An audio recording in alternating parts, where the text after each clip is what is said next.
Alright, folks. Welcome back. It is day 11 with WaniKani. 皆さん、お帰りなさい。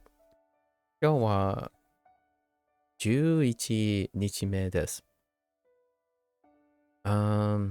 So, what was yesterday like? Yesterday was pretty alright, right? We had 35 35 things. I think we got 2 lessons yesterday.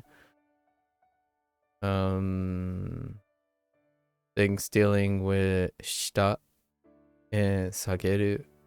Yeah. Oh, yeah. Here it is. We got 5 things yesterday. Alright.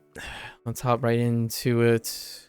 There's a chance this will be the first day we level up. So that'll be interesting.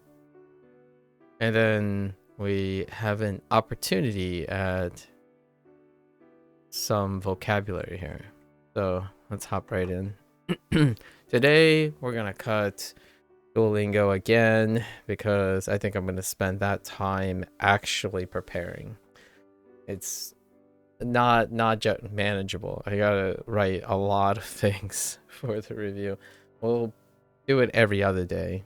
Right, every other day, pivoting from Chinese and Japanese. So I can get a little bit, see if I find any little particular weak spots here and there to complement my writing. And then in another 8 days we'll start our review, so then we can move on with more projects along the way.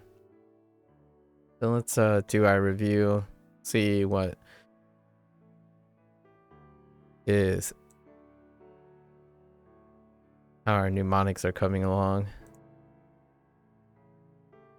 Okay, so vocabulary meaning. Okay.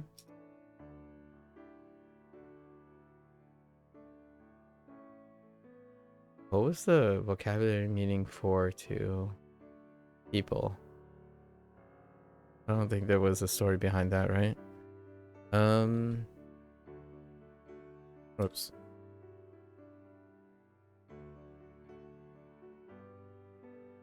This is a pass from Oki. Oki.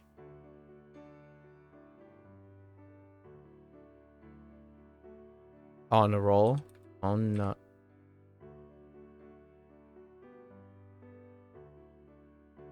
a pass. Yeah, a pass.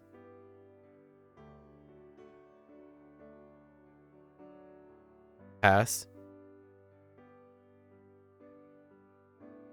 大した。大した。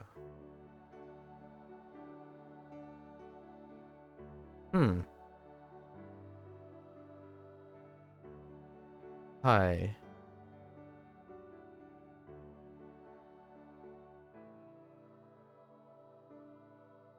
Oh, tie. Wear a tie to important things. Right? Like, big deal. Yeah. Tie. This one was a little loose yesterday, so kind of remembered it.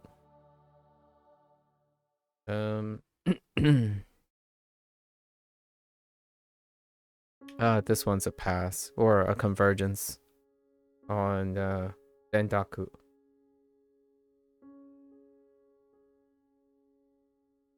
Right? Yeah.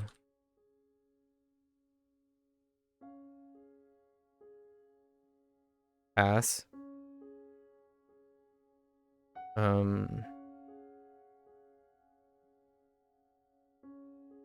This was a pass.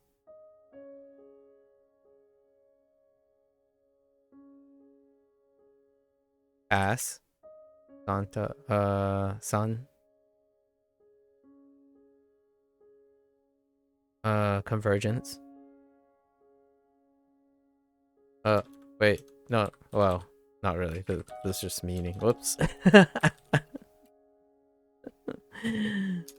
I'm like half typing in emoji and half typing in English. This is a pass. Oh, convergence.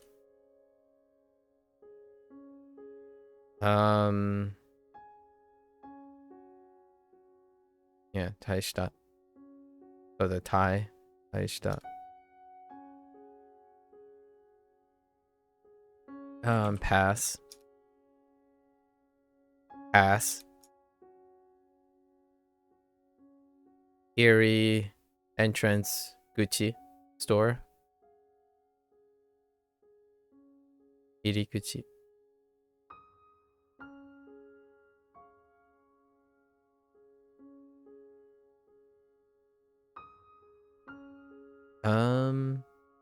This is not a pass. 3 Santa and Nintendo.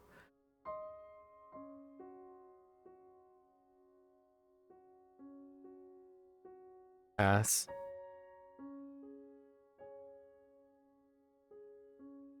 Yeah, pass. Pass.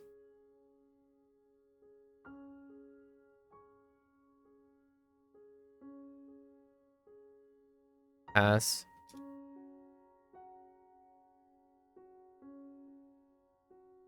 Pass.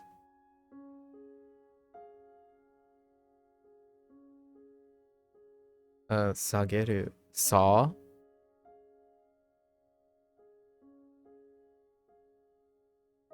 To lower.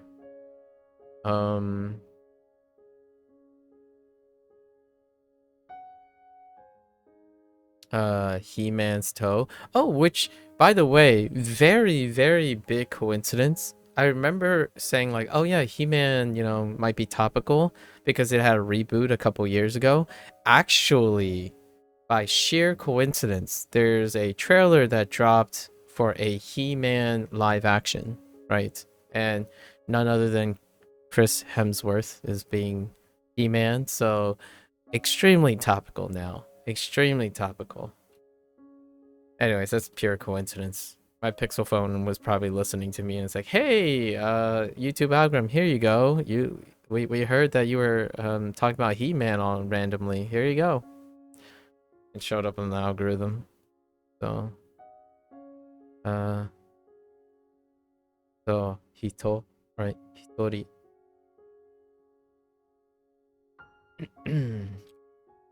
We'll use alone.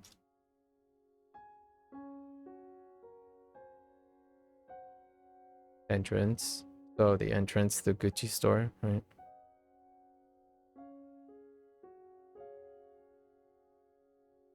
Whoops. Sanin, right? Santa-san. Santa-san in Nintendo.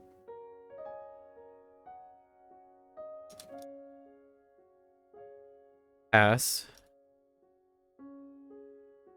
To lower. What other things to have? To lower something. Oh, okay. To lower something. And then to hang something. Okay. The something is important because this is transitive, right? So I need to get used to writing something. To lower something. To hang something. It's kind of a English keyword for transitive. So I'll keep that in mind for the future. One pass. Jinko. Made a mistake yesterday. I was focused on. Ah! Is that your butt dial? Oh my gosh. Which one is it now? Is it Sammy or Godiva? Godiva? Okay. That's a lot of zero. So I'm kind of curious what favorite butt text is Sammy's. We clearly know Godiva favors the zero, so I'm starting to wonder if Sammy has a preference in keys to sit on.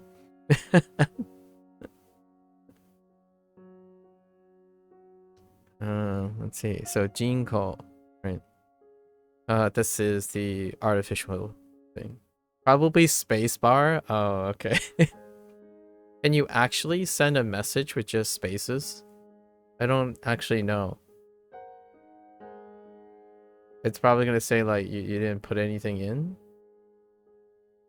Not entirely sure if you can type a text. I haven't tried actually. Oh, you can? Oh, okay. So I'll know. Oh, it removes it? Oh, okay, okay. I see. Oh, you tried like holding space and then I see.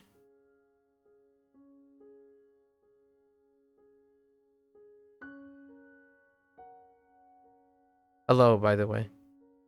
Not that you know, we're not saying hello because we were talking a little before this already.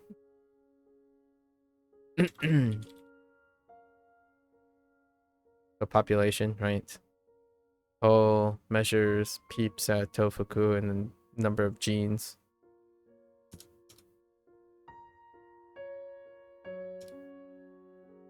Okay. Kawa. Car wash.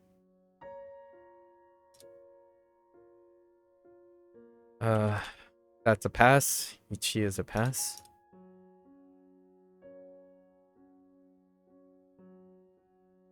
Fuji-san. Yes, because I haven't been talking for an hour or more too. Yes, we definitely weren't talking beforehand. So hello. It's been a while. What have you been up to? Always nice when you get the easy readings. The pass. Yeah, I'm using the word pass. Pass is my keyword for eventually I'm probably going to use another keyword for know or inherited. Probably like I might use like plus or minus, like plus as in when I say plus it means I'm adding something. There might be different keywords. I might try different keywords to be a little bit more efficient with my thoughts. uh oh, toner. Oh, otona. Otona.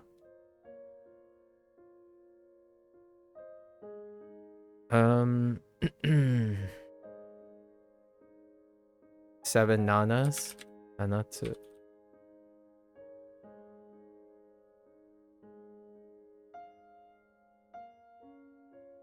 Or person, but nana. Nana is the.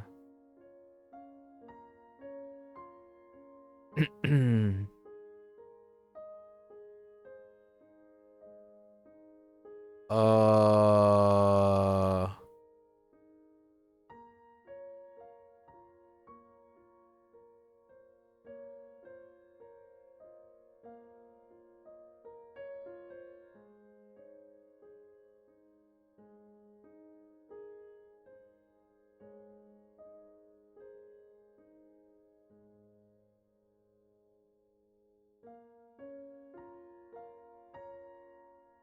Huh.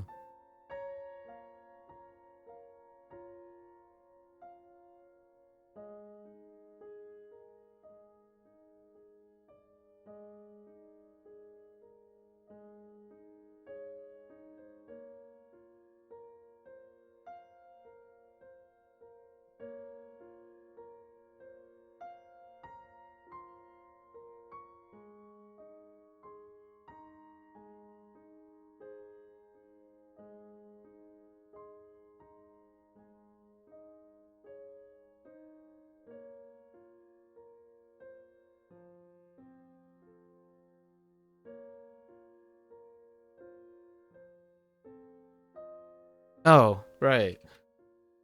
Um, how did it go with it? Please give me.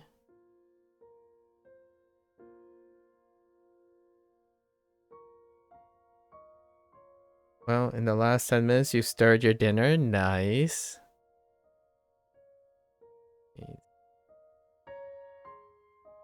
This is a pass. Right, yes, pass. Oh. No.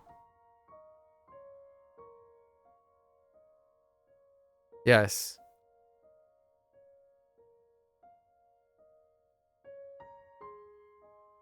Right, that's the mnemonic. It's just all. So it's kind of like a pseudo pass. Pseudo pass. No, what was?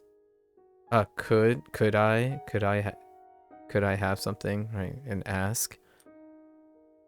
Kudasai.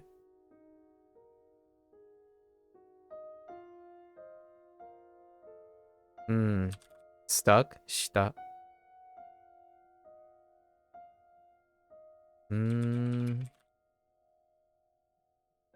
This is coconuts.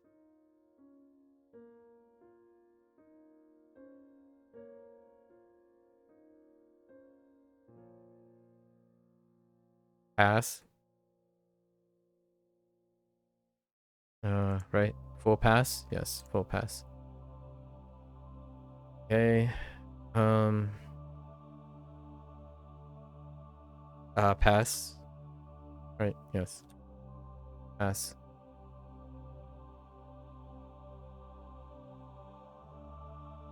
Above ground, toe.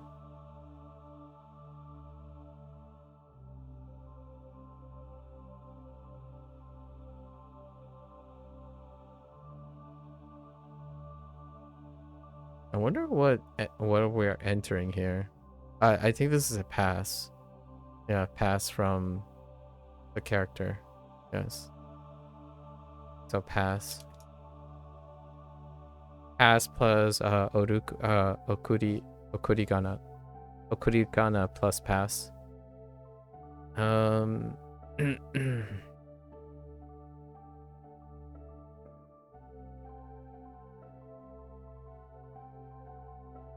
Oh, toner.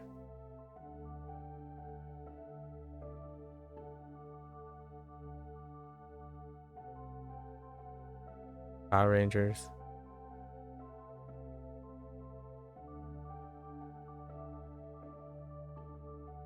Them cheeks.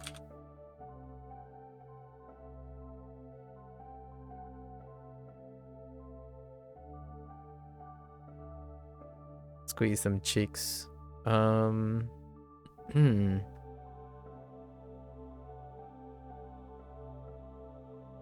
Yacht.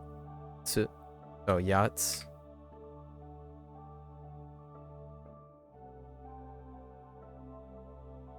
Kokonotsu. Coconuts.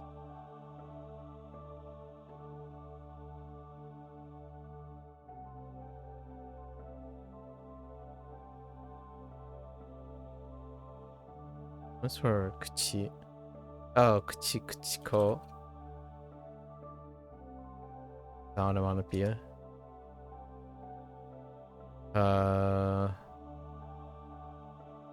Oh, below ground, right? Closed mouth.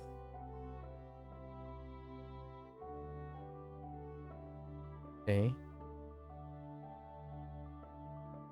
This is technically a pass. Kochira ippai.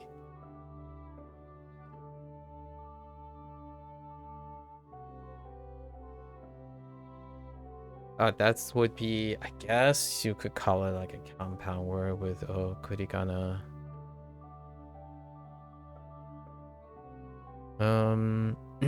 Ippai is a compound word because ippai also has kanji.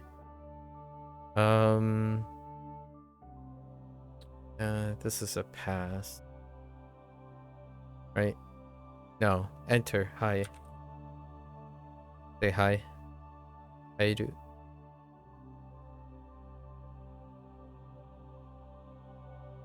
Okay. We're just gonna stick with full power. With all one strength. With all one strength. As hard as you can. Okay.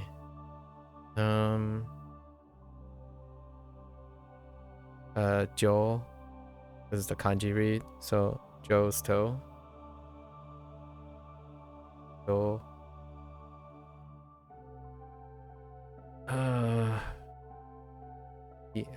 He-Man's toe. So, 一つ.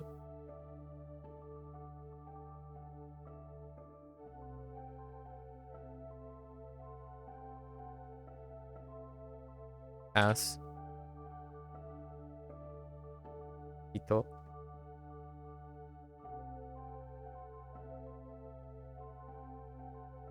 Oh, we can use either actually for this. So we'll use Nana. That's a pass. Well, not a pass. Nana is the new thing. It's Kunyomi.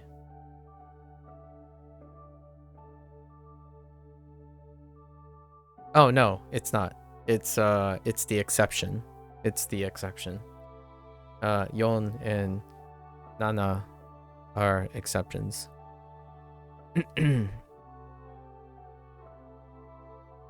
Okay, and pass. Pass.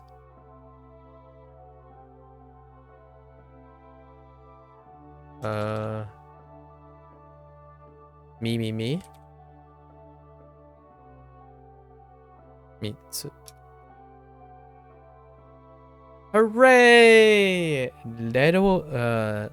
Level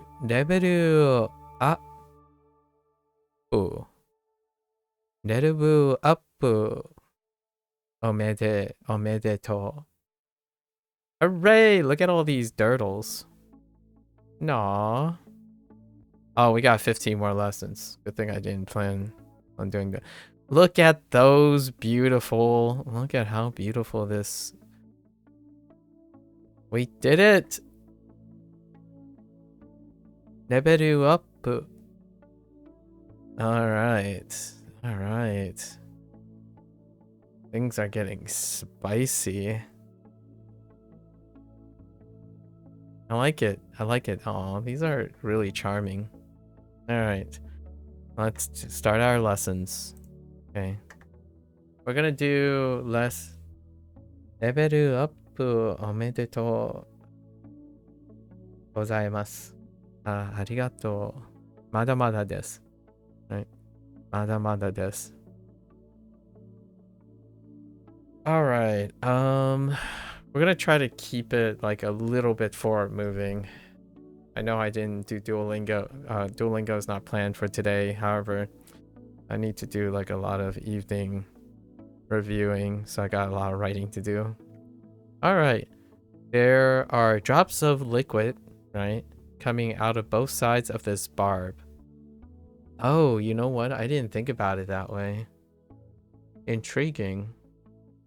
Yeah, I didn't think of those strokes as drops out of bars. Oh, that's quite a nice way to think about music.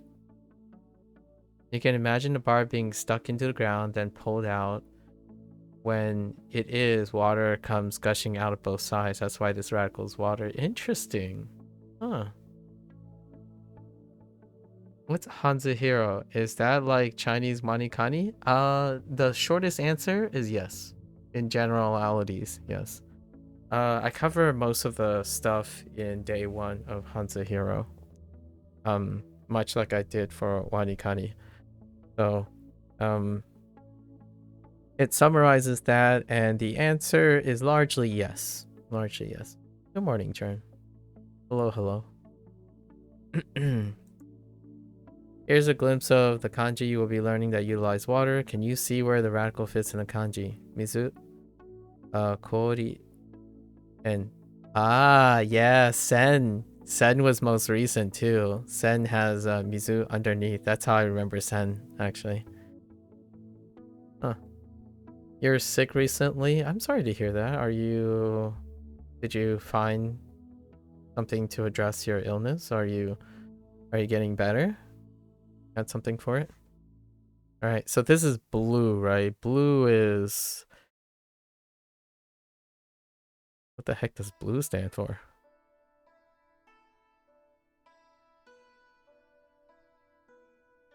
The words are purple. No, words are red. Wait.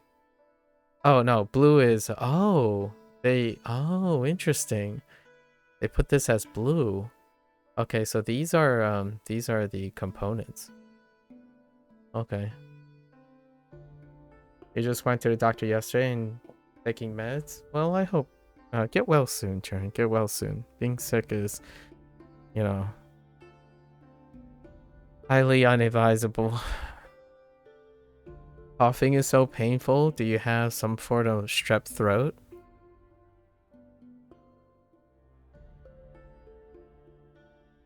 Sorry to hear that. Hopefully you got something to address, at least like diminish the pain a little bit, and then have something that promotes productive coughing. There is a cross drawn on the ground. Oh, I see. Making this dirt. You can draw anything in the dirt. It just happens to be a cross this time. Imagine drawing a cross in the dirt with your finger. Feel the dirt get stuck under your fingernails and never forget. That's how I think about dirt too, actually. So that lines up for me. Here's a glimpse of kanji you'll be learning that utilize dirt. Can you see where the kanji fits? Interesting. I don't actually know what dirt is standalone. Oh? Okay. Kyo. Oh, I can see kyo. Yeah, we have a kyo.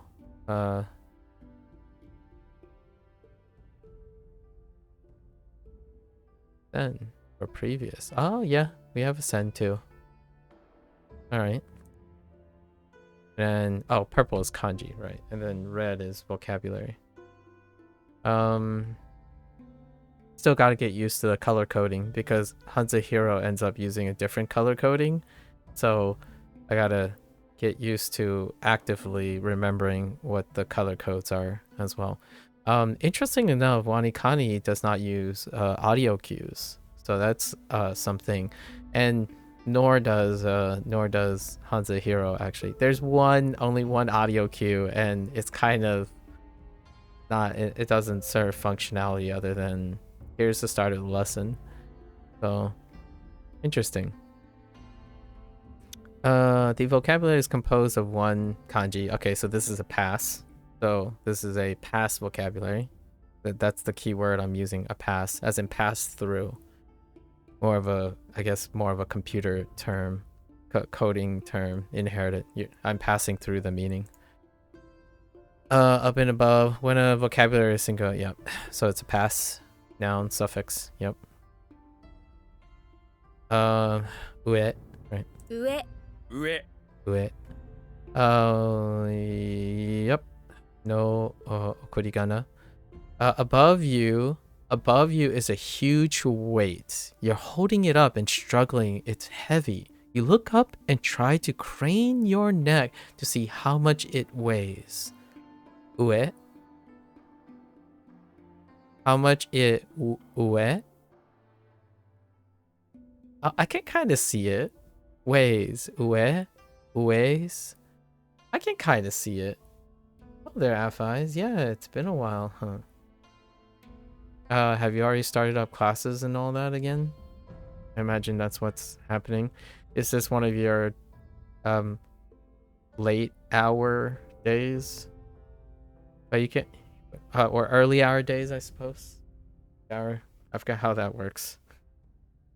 But you can't see the numbers on the side of it, right? How long can you hold it above your head like this? Way. So see how much it wet. That's interesting.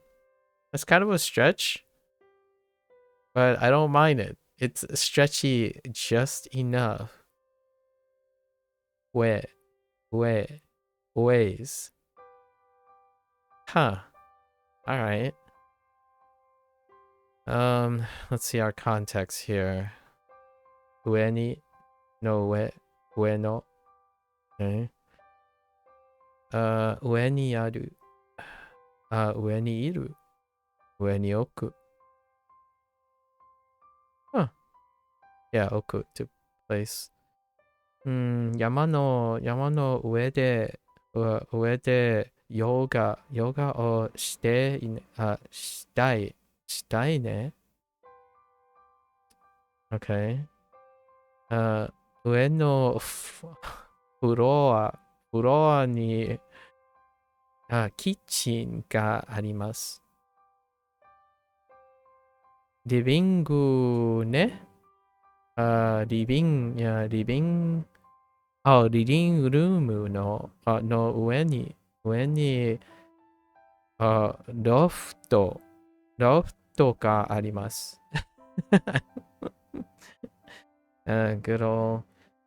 You've been having classes since September. Oh, you don't get breaks during like the winter season, FIs? You just go straight through. I see. Circle. You finished the first Zhongwen Chu. Nice, congratulations. A learning one, I say. Very nice. Congrats. How did you celebrate? Did you celebrate by telling?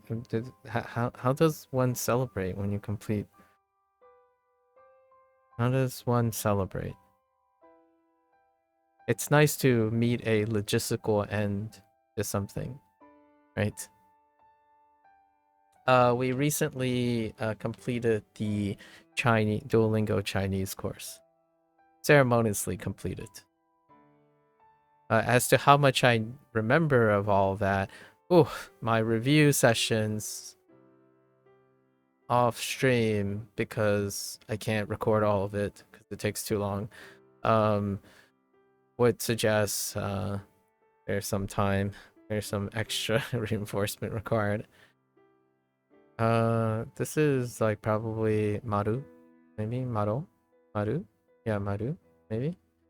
Kanji has 9 and a drop. Oh, okay. Let's see what how they go about this. Circular. What's something with 9 sides? Just add a drop and you'll have something that's almost a circle.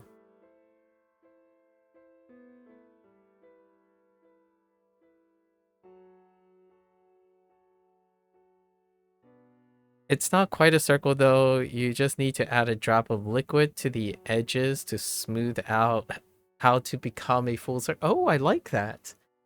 I really like that. Yeah, so we concluded the lessons in Duolingo. So we are no longer taking in new information from Duolingo Chinese. However, now we have to find a way to organize reviewing, solidifying and reinforcing, burning all of the vocabulary in. We got to find some clever ways. Do you think you're at then point where you could confidently understand such as podcasts in Chinese and Japanese? Well, here's the thing again, right? You're asking the level of competence. You can find a podcast in which you can confidently understand Chinese and Japanese. There are podcasts of varying levels, even at the beginning. And for Chinese, I already understand podcasts, largely through listening. Now, whether I understand the nitty gritty of all the nuances in the grammar, the answer is no. Most of the Chinese things we're dealing with reading most of the time. So when I see Chinese content, I'm more looking at the subtitles, the Mandarin subtitles, than I am listening to them saying things. Japanese, there's a lot of comprehensible input stuff. So after like 2 or 3 months, there is comprehensible input podcasts where you can listen to Japanese in an understanding, interpretive manner. It's up to you if you really want to keep on doing that or not, though. Sometimes the topics can be very restrictive, right? Because of the level of depth. However, I really appreciate some of those people who come up with very creative ways of doing it, like illustrating things visually while you can actually understand podcasts without necessarily understanding the Japanese or the Chinese. For example, whenever I explain a complex topic in English, I would draw and write and diagram on the screen.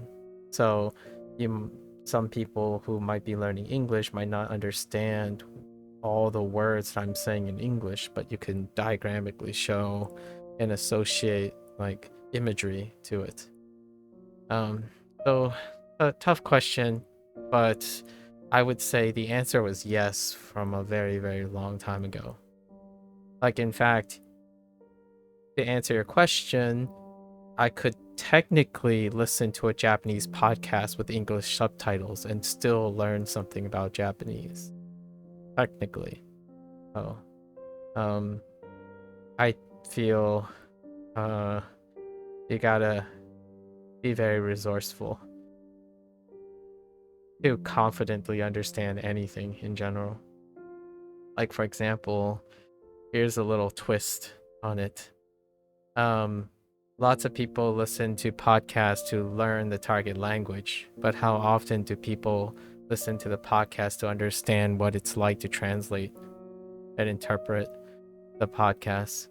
I did most of that in my life because I have to translate and interpret for other people. So that is a different skill entirely as well. Okay. So I like this. You smear, so you smear the hard edges with a drop of water. So you're imagining yourself using like a straight edges, like a paintbrush or something, and then you add a drop of water and you smear it so it becomes a smoother circle. I like it. I think this mnemonic's fantastic. So how does that... Now what we got for our mnemonics? Yeah, Maru. Maru. Do you know about the adorable cat Maru? If not, you should check it out. Oh, there's a hyperlink. Where does this take us? Ah! It takes us to a video. We're not gonna... I'll watch it. Wait, hold up. It actually... Ooh, I don't like that design. So, hear me out here. When you click on a hyperlink, opening a separate tab is probably a better idea. So that's kind of more of a functionality thing, where when you click on this, I was expecting it to auto open another tab as opposed to replacing the current tab, as in it redirects you away, your current screen away from the screen you're using. So you have to right click and open a new tab. But let me take a gander first.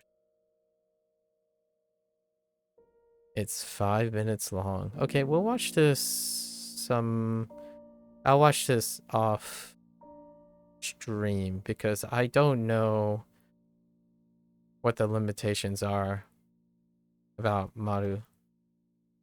Yep. Yeah, so I think this is more of a functionality, a coding, like a UI interaction, more having auto open tabs and or like a warning that it's going to redirect you outside of WaniKani or not integrated. And when you go back, it'll be on the top of the page again. Yeah. So that's more of a personal preference, but I think usually it saves from, like, if you use like a Steam platform or something, you'll understand what I mean. If it leaves the platform, it gives you a warning and or something to say, careful, this is going to be going to another thing. Although, with that said, remember that I am streaming WaniKani. Not everyone use WaniKani while they're streaming. So while my former comment is still valid, largely, it's something of an inconvenience when it comes to behaviorals.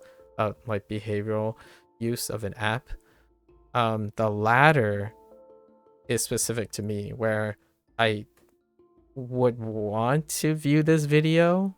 However, I'm going to play it safe and say I'm gonna review. I'm gonna see the video after today in the evening. Now I'll make some commentary on it because it is someone else's.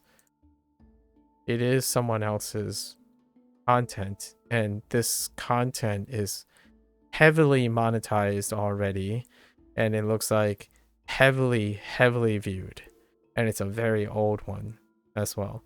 So sorry guys, like exercising due diligence.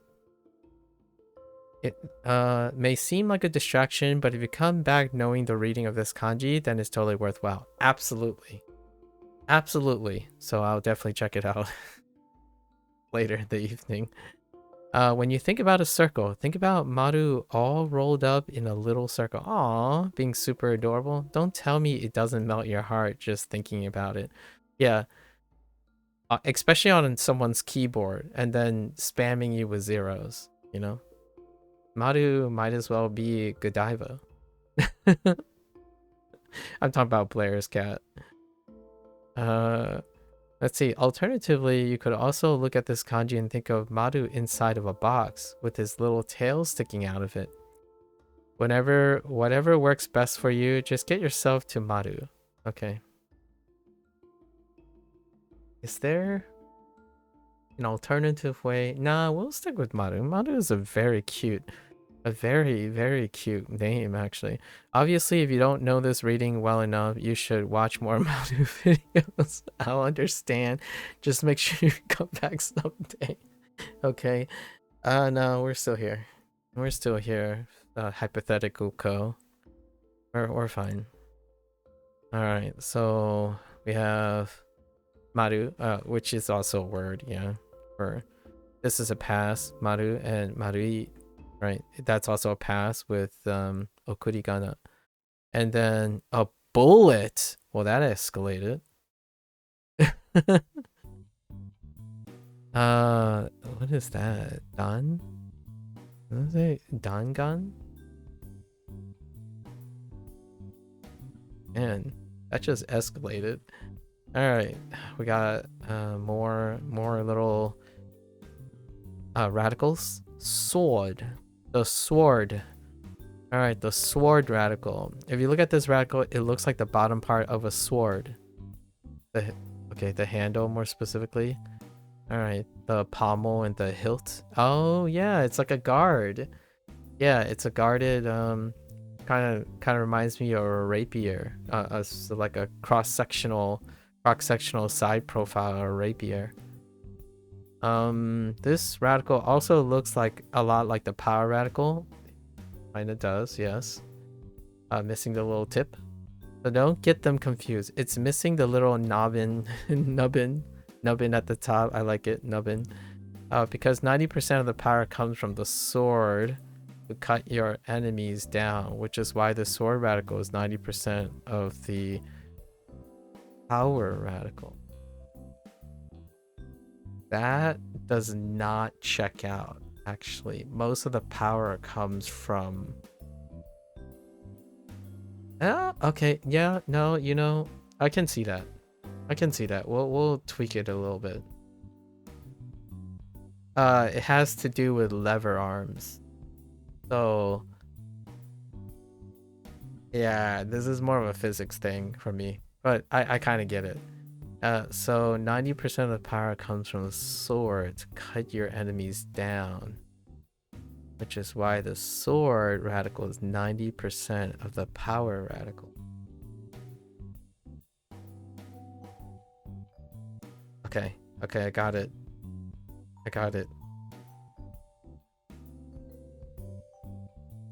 It doesn't work with materials. So the mnemonic doesn't work with the materials because depending on the length of the blade, the sword material could be greater than the pommel and the hilt. So it doesn't work with materials. The power thing doesn't work as well, technically. The strength of the power is at the farthest end of the lever arm. So the tip of the blade, if you will, when it's swinging. Much more so like a sledgehammer, where the force is generated at the end of the thing. So, oh, this one's I might accidentally get this one backwards a couple times. We'll see. Do I have trouble remembering sword? No, I don't, though. I don't have trouble remembering the sword. I can see the sword, the hilt, or the hilt and pommel of the sword, so I guess that's good enough. I wouldn't get it confused with power in this case. Here's a glimpse of the kanji you'll be learning with the sword. Oh, dang it. Okay, do, to, right? To, man, and oh, parts. I can't see the 1010, but it looks like Boon. Okay, we'll find out later. Let's do our quiz. Our new radical is dirt. Do they take earth? They don't take earth. Okay. Gotta double check.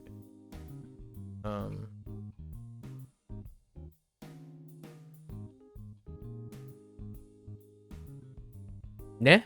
Oh. Oh. Wait. This is a pass. Pass. Oh, I heard a very cute little... So I've been watching this photographer who asks the same questions over and over again, like the photographer over in the stateside. But this guy is a Belgium photographer that is photographing people in Japan. And he practices the 3 or 4 phrases in Japanese all the time, and you get so used to hearing it. But you get to hear the response of the Japanese person they're talking about. And I thought it was very cute when someone said, like, when he asked if it's okay, you know, daijoubu desu, daijoubu desu ka, for putting their video on their portraits on his Instagram. And the guy said, like, iin desu, right? Iin desu. Good ne, right? In ne or in des, right? And I'm like, oh yeah, that's kind of cute. Good ne. Good. Like i desu ne. I'm like, oh, hey, that's a really great blend of eigo, right? Eigo or katakana, right? Using it runs really well. Good ne. Caught that. I thought it was pretty cute. The guy was like very friendly. Most of the clips and whatnot are very wholesome, right? Taking pictures, making people realize that they're really, you know, they're really beautiful. Like, people are beautiful in their own ways and their eccentricities and whatnot. I think it's no coincidence that while Justin is the person in the stateside, I forgot this person's name, that's doing it in Japan as a foreigner. It's really cool. You know, you hear like, oh, you know, watashi wa shashinka desu, right? I am a photographer. And then they ask if they can take a picture, right? And then you hear all the like the filler words, or not really filler words, but pleasantries, conversational pleasantries. Hear a lot of skoi and kakoi.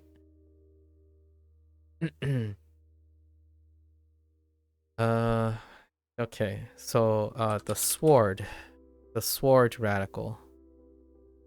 Okay, this is ue, so weight, ue. Weights. That's really good. I like it. Heavy thing above you. They went with circle for the kanji.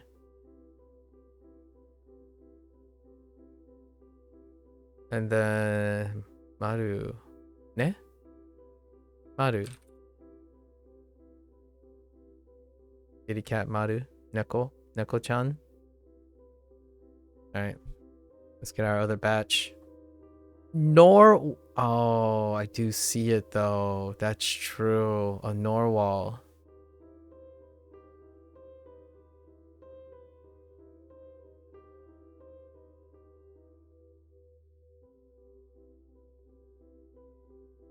This radical looks like the katakana character na, which we're going to say stands for Norwal. Plus this radical kind of looks like a Norwal, right? The body and head on the bottom and the single majestic normal horn coming out the top, shooting up out of the water and into the air. Oh, and don't confuse this radical with treasure. Intriguing. The sideways line for normal is horizontal. The sideways line for treasure is at more of a downward angle. Oh, that's treasure. Oh, that's funny. Like in X. I see. Which also resembles the meh, right? The meh katakana.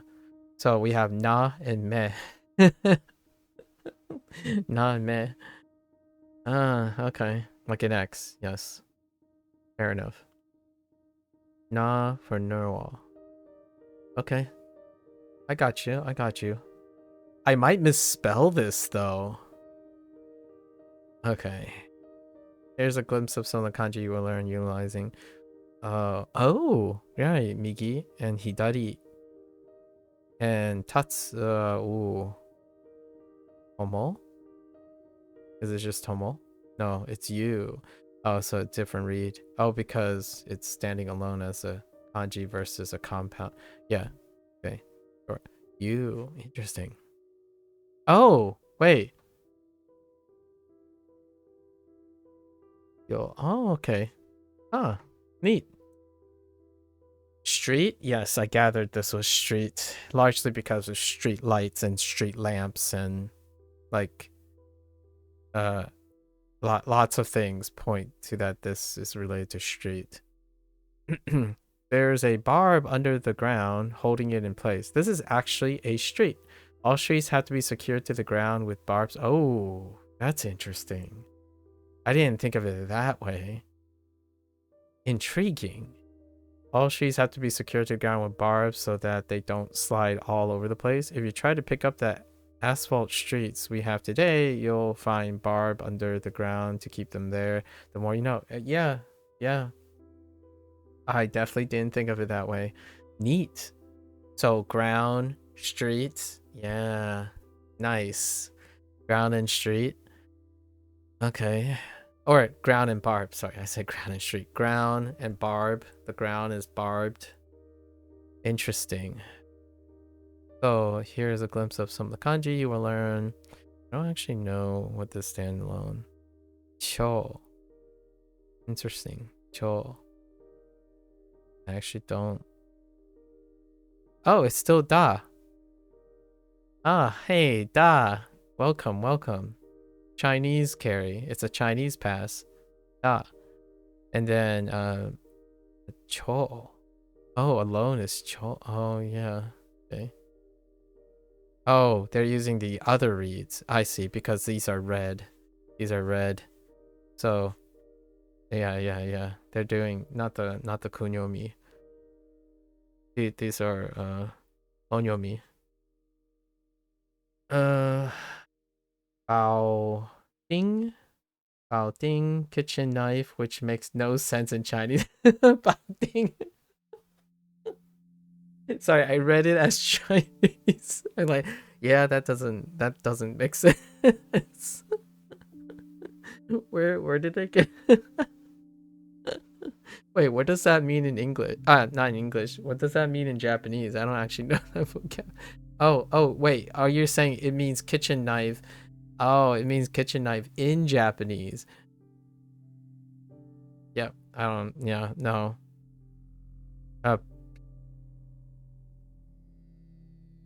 Bag, bun, thing. It kind of sounds like a food item though. It sounds like a food item in Chinese. It's like, what would you want a bao ding? I'm like, a bun dish, or are you trying to like? It sounds like a cute dish, a cute food dish in Chinese. Bao ding. Let's see. Okay. Next one, vocabulary. Or wait, this is kanji. Purple is kanji, and then red is vocabulary. Oh wait, the other way. Wait, the other way around. This is vocabulary. Red is kanji. So it has the kanji, right, above. So this is a pass. It's a okurigana plus to raise something, right? So this is transitive, right? Something is their keyword for transitive. They produced an object, an English object. So this word consists of kanji with hiragana attached. Because of the hiragana ends with an u, you know this word is a verb. Yeah. So the kanji itself means above, and it's related. So it means lift something or to raise something. Transitive verb. Yes. Okay. So we have ageru, right? Ageru. Ageru. Since this word has okurigana, I'm kind of reinforcing myself to use like terms like okurigana,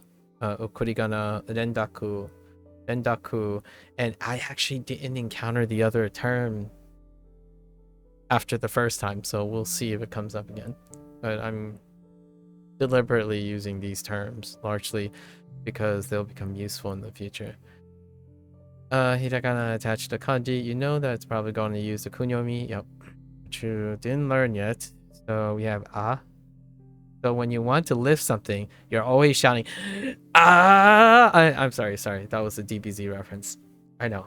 I cut it short. My voice is going to give out if I just yell ah like over and over again. But we'll just think of Goku when he's lifting up something or powering up to lift something, you know? Ah. To get the extra power you need, especially when you want to lift something over your head. They missed a DBZ opportunity here, but that's fine. Or a Dragon Ball opportunity here. Especially when you lift something over your head, go ahead, try it now. Lift something up and shout, ah, feels good, right? I don't know about feeling good, but fair enough. Lift something. Hey. Oh, ageru. Okay. Oh, ageru. Increase in speed. Oh. Speed. Oh, ageru. Speed. Ageru. Motivation. Motivation. Of course. Leberu. Right, leberu. What do we have? Oki blanket o dofuto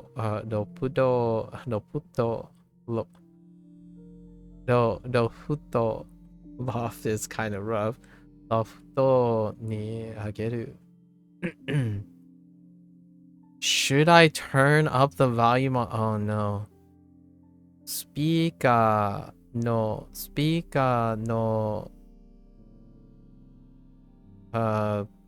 volume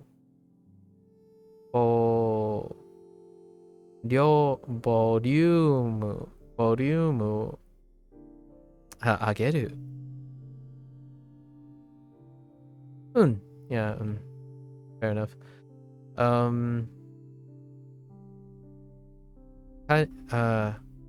Pikachu. Oh no, it's Pikachu. Pikachu no leberu o ageru ni wa doushita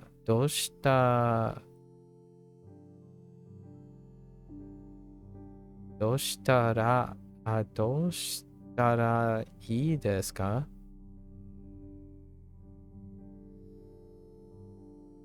Interesting.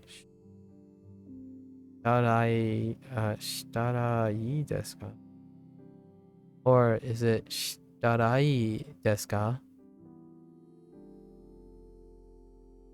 Right, interesting.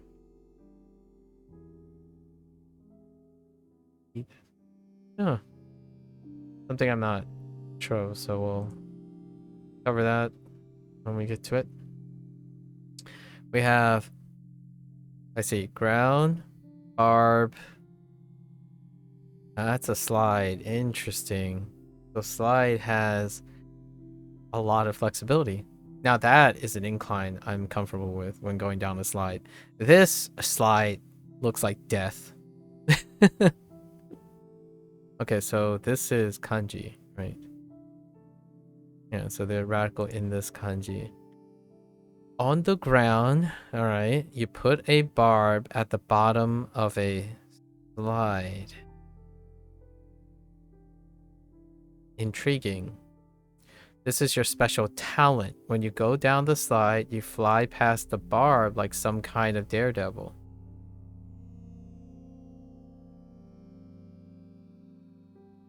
Okay. All right. I'll bite. Any normal kid would land on the barbs and get hurt, but you have this talent. What face? Right? Why could it be you have a talent in making slides? You put down a barb in the ground to support the slide. This is your talent because you're a slide constructor. Right, you know how to make slides. Or more than there's a double meaning there, but that's fine. Imagine yourself placing the barb in front of the slide, thinking about how talented you are. It took years of training to perfect this talent, but it was worth it. Everyone on the playground respects you now. That's avant-garde right there. I'll bite. I'll bite, Cole. Sigh. But then people start to say that no human could have so much talent. That you must be a cyborg. Are you really a talented cyborg? Cyborg have brain implants and cool bionic limbs, so they're basically the most talented people around. Alright, I see. I see how you go about that. Hi. How would I pivot to the read from talent? Oh, it takes a lot of talent to make proper slides. But slide is close to side, but not close enough. It's a sign, like making great slides, it's a sign that you have great talent. In my opinion. A slide is composed of the support, which constitutes as the barb and the ground, and the barb and the ground meeting to support the slide. It takes great talent, right? It's a sign of great talent when you make proper slides, right? For kids to enjoy, because everyone likes that. Like, how can you be mad at a person who makes wonderful things for kids to enjoy, right? That's an alternative, obviously. We're gonna keep the cyborg thing. I kind of like it. The cyborg brain implants and cool bionic limbs. They're basically the most talented people around. Oh, and it actually fits into some stuff like genius. Interesting. Wait. Is that really a...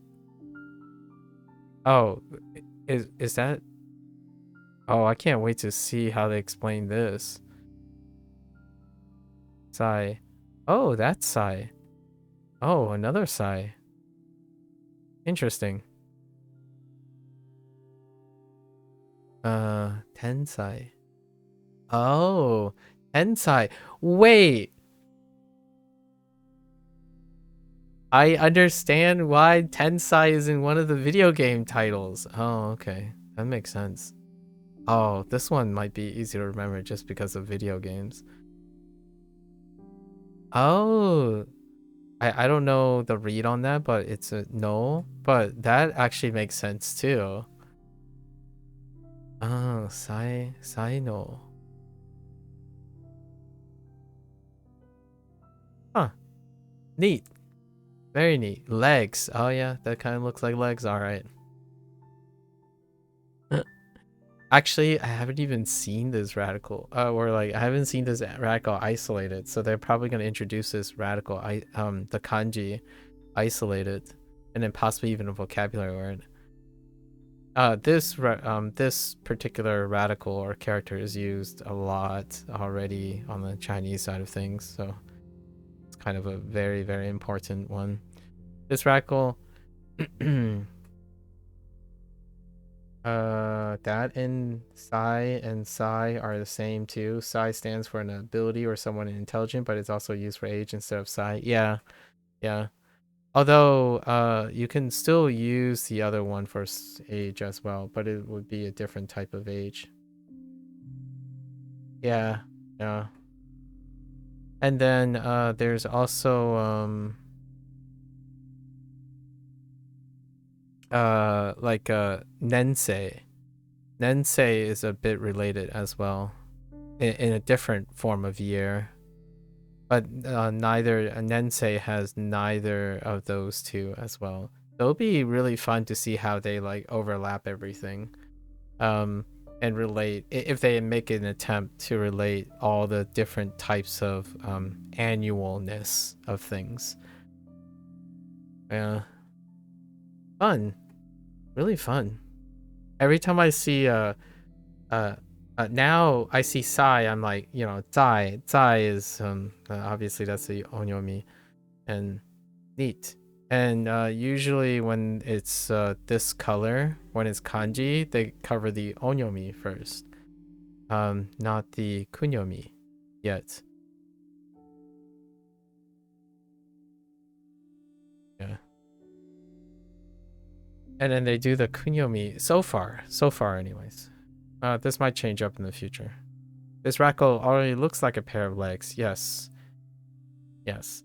There's even feet on these legs. Unlike the fins radical, which you learned earlier, that's how you know these are legs and not fins, or something else. Or something else.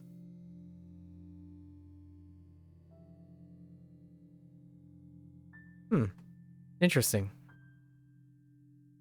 I mean, gonna be real. I know this is they're trying to say this is a radical, but there's barb. I mean, there's slide and something that looks like a barb flipped the other direction. So like the left side is a slide. No, we're being a little pedantic now. It's fine. Here's a glimpse of some of the kanji you will learn that utilize legs. Can you see where the kanji fits? Yon. Yeah? Yeah? Yon. In the middle. Oh, I didn't realize that's that character. Huh. Oh, hey, it's the daily bot that reminds me that I'm streaming on Twitch. Thank you. Thank you, daily bot. So Yon. Ani. Ani, I can see the legs. Oh, wait. Yeah, that makes nice. That works nice with Ani, and then Sen. I thought right side is like a hook. Yeah, it's pretty much a hook, and a barb is a hook. But the barb is facing the other direction, and it's not hooky. It's not as hooky, but it's very close. And when you look at handwriting, it might not be discernible a lot of times. But it's facing the other direction, so it's perfectly fine. It's something else because other direction means a lot. Yeah. Oh, this is kind of cute though. It's like a TV box with legs. I mean, that's where I imagined it before, but I didn't call this radical legs originally. So that's kind of neat. All right. So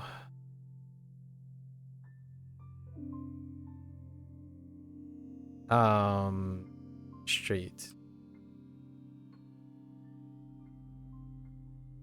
Narwhal.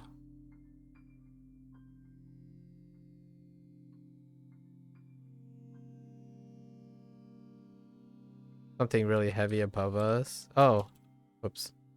To lift.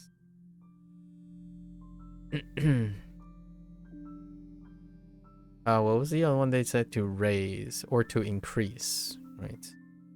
I tend to like loop around the different meanings too from day to day. So ageru. Sorry. Dragon Ball Z. Okay. Legs. Nailed it. Talent. Oh wait. Kanji reading.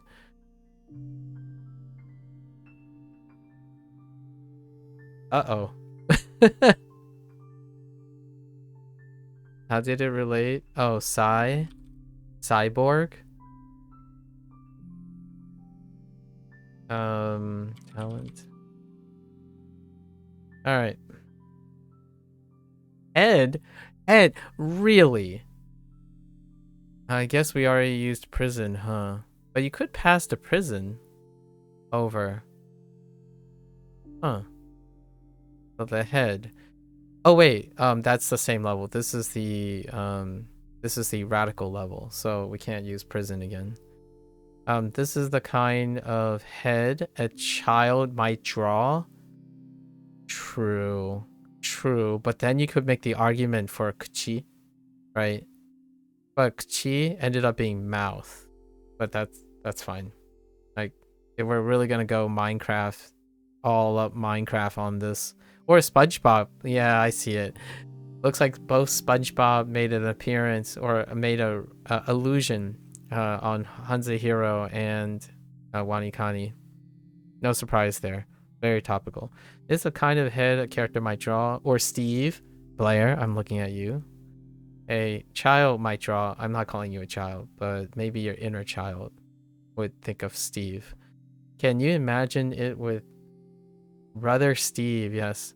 This is the kind of head a child might draw. Can you imagine it with eyes, nose, mouth, and ears too? Whoever's head this is, it's really squared. Maybe it's the head of a famous spongy cartoon character. And they put a link down. Let me see what kind of link. Okay, it's a Wikipedia to SpongeBob SquarePants. And hear me out here. This is I had a slight concern about monetization when Hanzahiro made a lot of like allusions to like Legolas. They used the namesake like Legolas, Chucky, Yoshi, and all of them, right?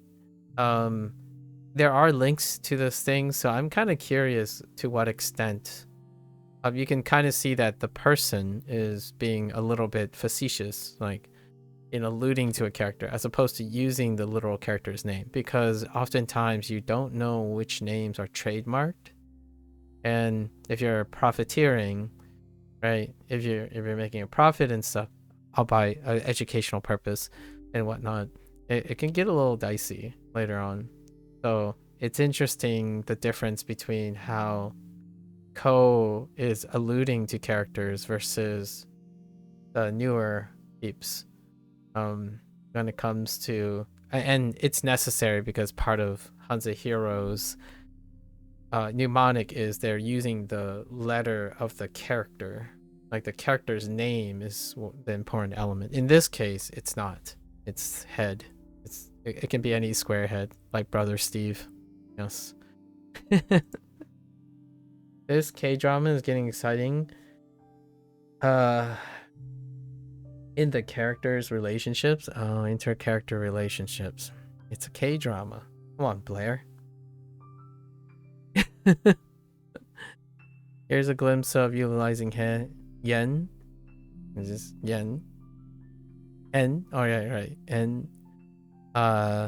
This might be Nai. Yes, Nai. And then is this I don't think it's Yo. Oh yeah, it is Yo for the read. I thought they might choose a different read for this. Huh. Okay. Alright, now we have treasure, of course. They're getting it out of the way, right? Treasure. So the treasure rackle, because X marks the spot, as you can say, doesn't it look like X on a treasure map? It also looks like meh. The katakana meh. You want to go find the treasure now, right? Okay. And treasure, oh, hear me out. I have a mnemonic for this. Now that I know that they're gonna use treasure. The mnemonic is, oh well, I guess you don't really need to, because X marks the spot. But it looks like meh because when you're playing a video game, a lot of times the treasure loot is pretty meh. It is pretty meh. And nowadays, like you have like those grindy games, like, oh, it's a treasure, it's probably meh loot. But the treasure thing already compounds itself, so it's already good. We have energy. This is still key. Zoo. Zu. Okay. And Ben? Ben. Okay. The mountain. This is a pass. Yama into Yama. I mean, sun into Yama. Oh, that, yes, right. Usually have the same exact. Usually. But Kanji all no, it usually goes with Kunyomi. Yeah. Yama. Yama. Yama. What are you going so what are you doing going up into the mountains? You're hunting for yams. Yama. Go ahead. Imagine yourself doing just that. Climbing up the mountain, it's hard work, and then digging into the ground with your hands, then pulling up that sweet delicious yam. I'm actually kind of curious if yam do grow on mountains. Let's find out. Can yams grow on mountain? Yes, some type of yams called mountain yams can grow on mountains. Done. Let me look at these images of these mountain yams. Oh, those are some mighty fine yams. Alright, we're done. Yes. Climbing mountains to hunt for yams. I'm all for it. Let's go. Yama. Yama no yama ni no yama and yamao. Oh, okay, yeah. Seen the pattern of use for those, for sure. Yama ne? Yama garu. Oh my gosh, garu. Yamabudo. Okay, that's kind of nice. Yamano bori? Bori? Interesting. Huh. これは人工の山だ. Neat way to use previous things. I'm slowly seeing like reading these context sentences is very informative because I'm slowly seeing Ko weaving in the vocabulary words that have been introduced already and slowly like morphing the heavy reliance on ego for the placeholders. Furansu.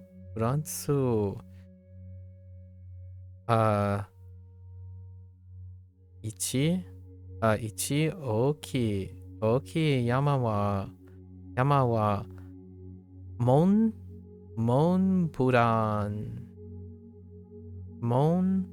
puran desu. Mont Blanc. And yeah, okay.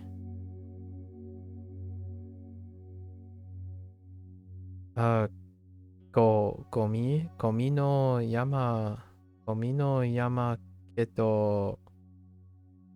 No, kado mo omottara.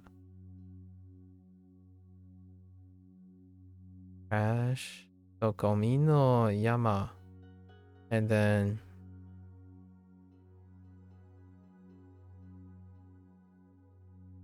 tomo.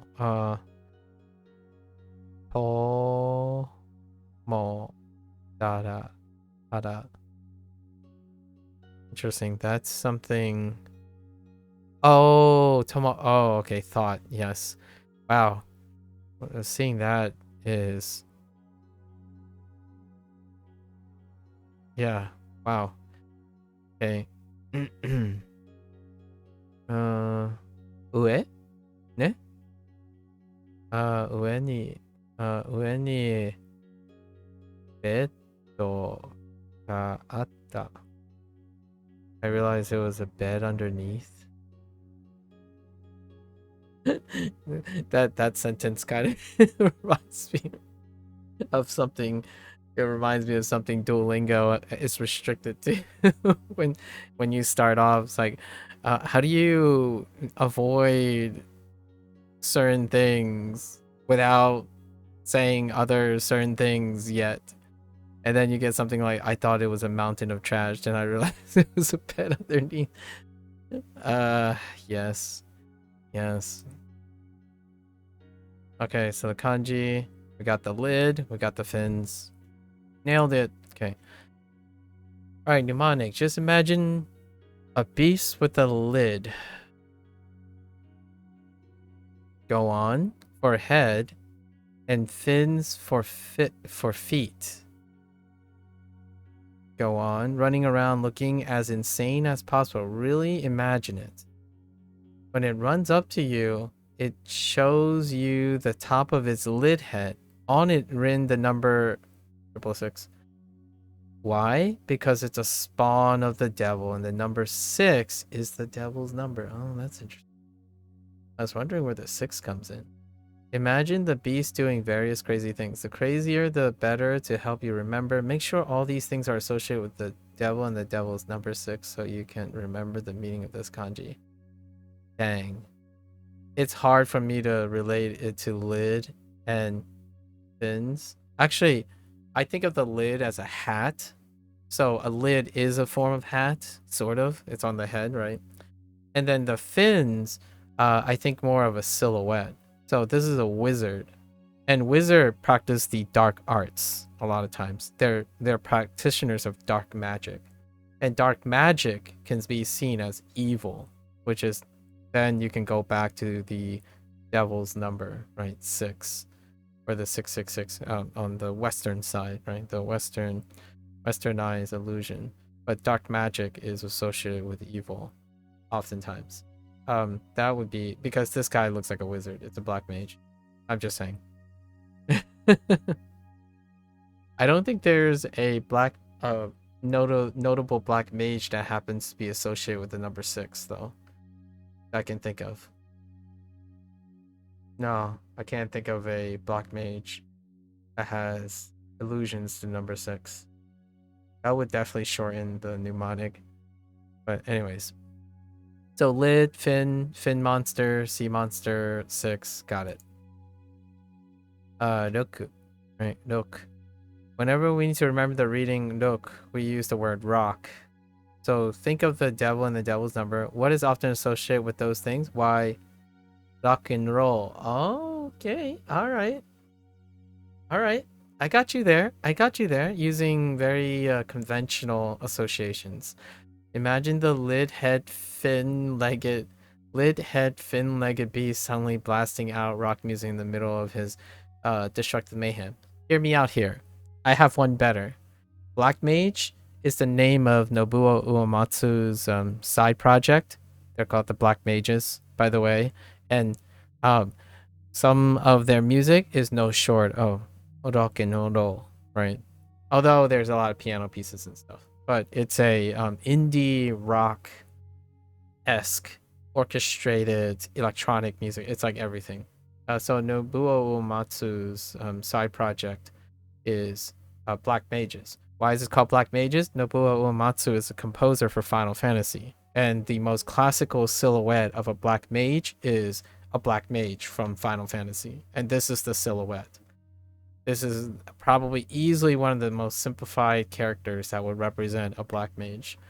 So that's what I had used for a while to like have fun with mnemonics. So it still checks out in the mnemonics too. But rock and roll, yes. I don't know why I'm saying roll in that way. But yeah, rock and roll, excellent. Sing along with the monster if it helps you to remember the reading of this kanji. Alright, fair enough. Here's a glimpse of some of the vocabulary you will learn in the future. Mutsu.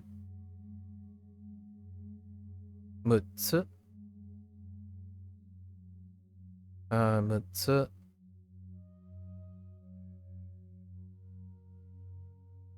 Rokugatsu. Rokugatsu and Moika. Okay. Alright, 1,000. Alright. How are we getting this? You're in a room surrounded by slides. But Is this not a cross too? Oh wait, this is the we're talking about a radical now. Okay.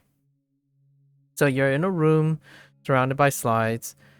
Down off the slides, tumble cross after cross after cross. Down off the slides, tumble cross after cross after cross. They're bouncing in and hitting you in the face, the arm, everywhere. With each cross comes a voice yelling 1, 2, 300, 500, and so on. You're worried it will never end because you're starting to drown in the crosses. Then the voice yells out 1,000 and they stop. Still, you can't move. Think about all the numbers being called out and keep wondering if it be the last one. Feel the relief you feel if it stops on 1,000 because you won't be buried alive. The 1,000 crosses are covering you entirely over your head, but because they're crosses, you can still breathe. What?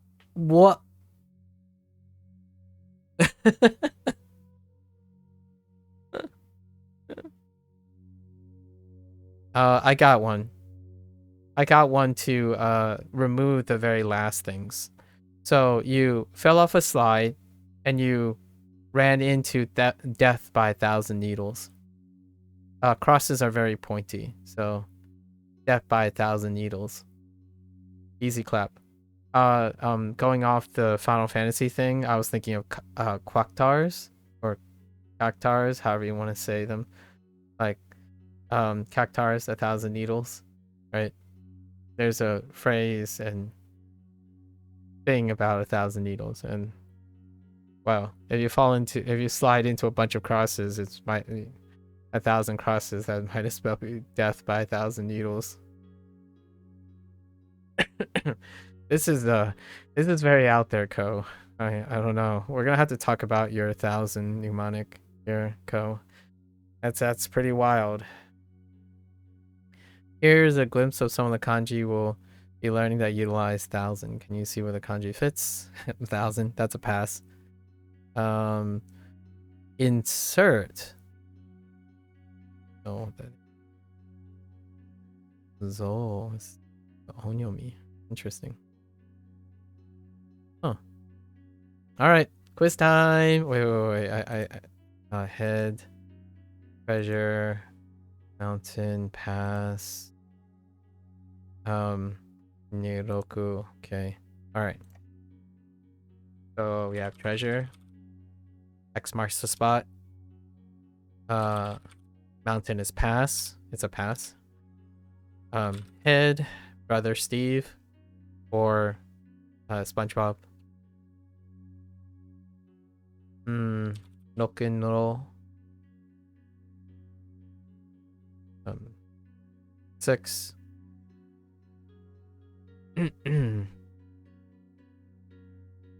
Yams. 1,000. It crosses, slides.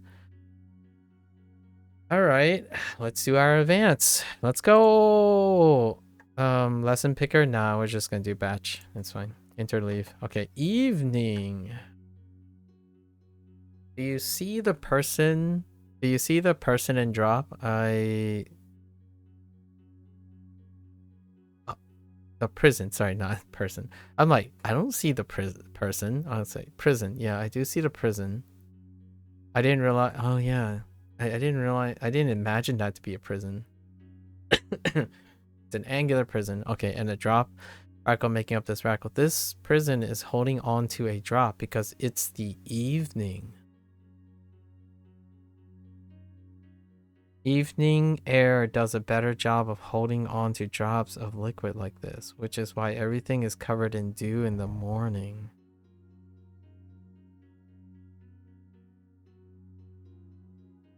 That's really good. I like that. That's so poetic. Oh my gosh. I love it. It's so yeah. That's a very poetic way of describing a dew point, how dew point works and condensation. evening air does have a better job at holding on the drops of liquid. Well, it's more like the liquid is in a different state. It's like the evening air is more likely to.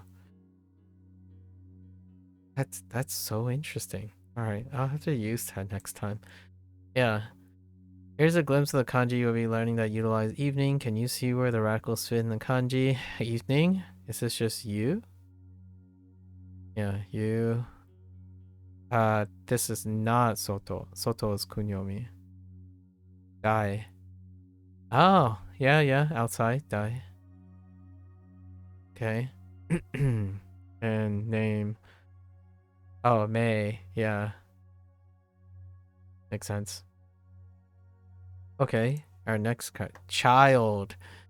Not an armless child yet. We're gonna see if they use armless child as well. So this child Hanzahiro happens to cover this already early on.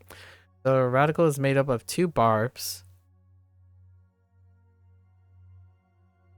Oh, wow. Wow, I didn't think of it that way. Two barbs and 1 ground. Okay.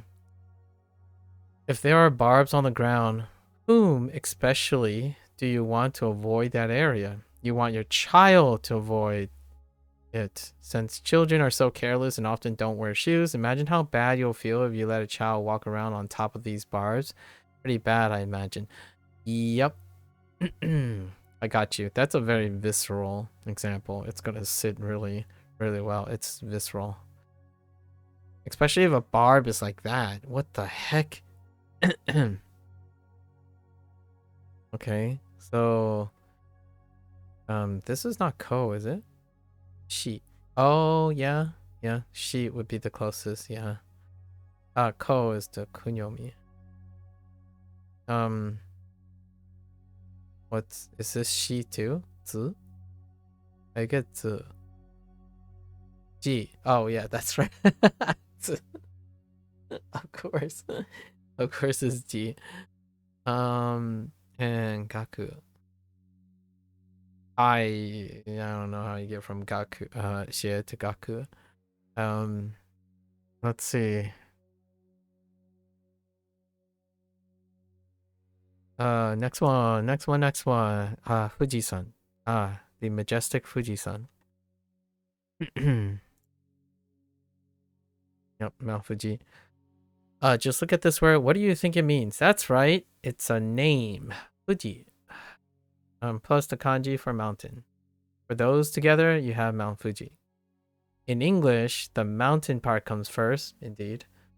In Japanese, it comes at the end, sort of like the name ender, san, chan, and so on. Yeah. So you can add you can add sun, the reading sun, to the end of any mountain names too, not just Mount Fuji.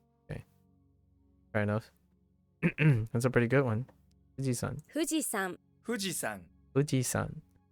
Normally Fuji would be in kanji, of course, but I wanted you to see this kanji used in action since it's more useful than just being used on Mount Fuji. I see. This is treated like there's the term. Jukugo. Jukugo word, like combo kanji words. Like Jukugo.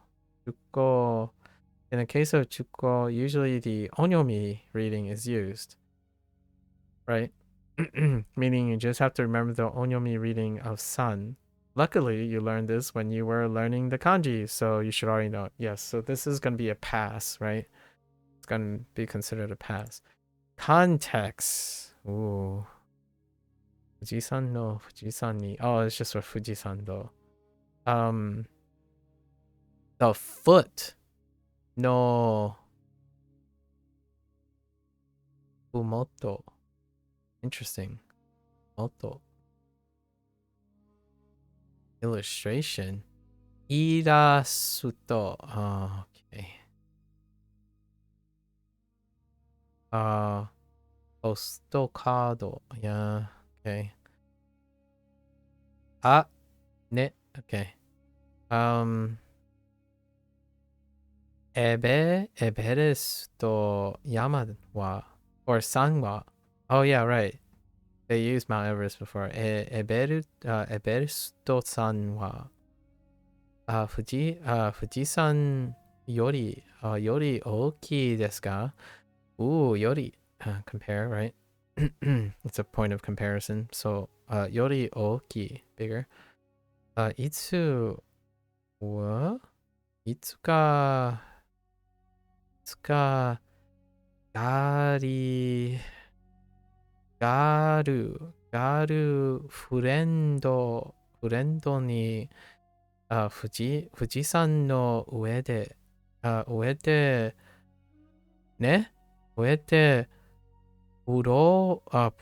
ポーズをしたいんです。Oh my gosh, I wanted to propose. My God. Korean is so pretty to listen to. Yeah, it's very soft boxy. I like it. You know? There's lots of rounded sounds in Korean. It certainly sounds very different. Okay. Alright, so we got the small radical.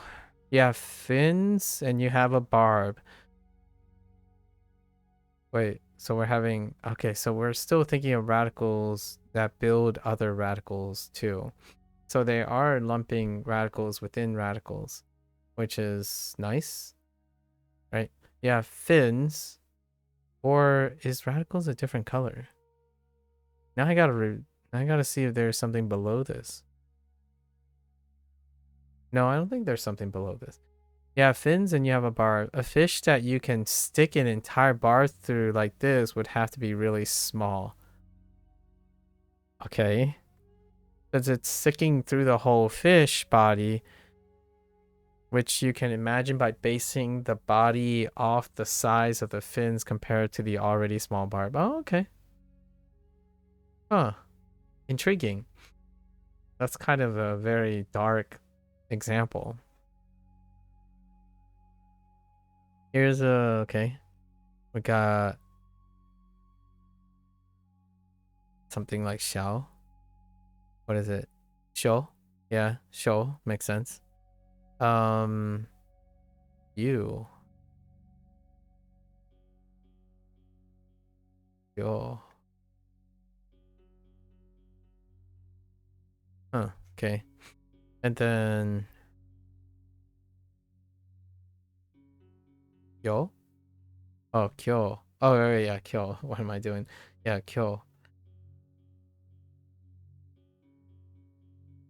I don't think I have the term for capital in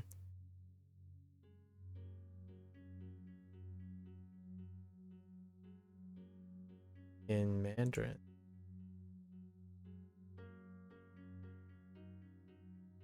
What? Oh, wait, I do. Of course I do. Jing, right? Or I can use Jing, can I? No, maybe I don't. No. Well, what is this character in... No hits for capital on this.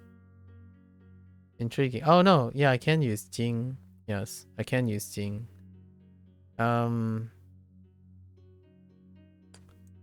Interesting.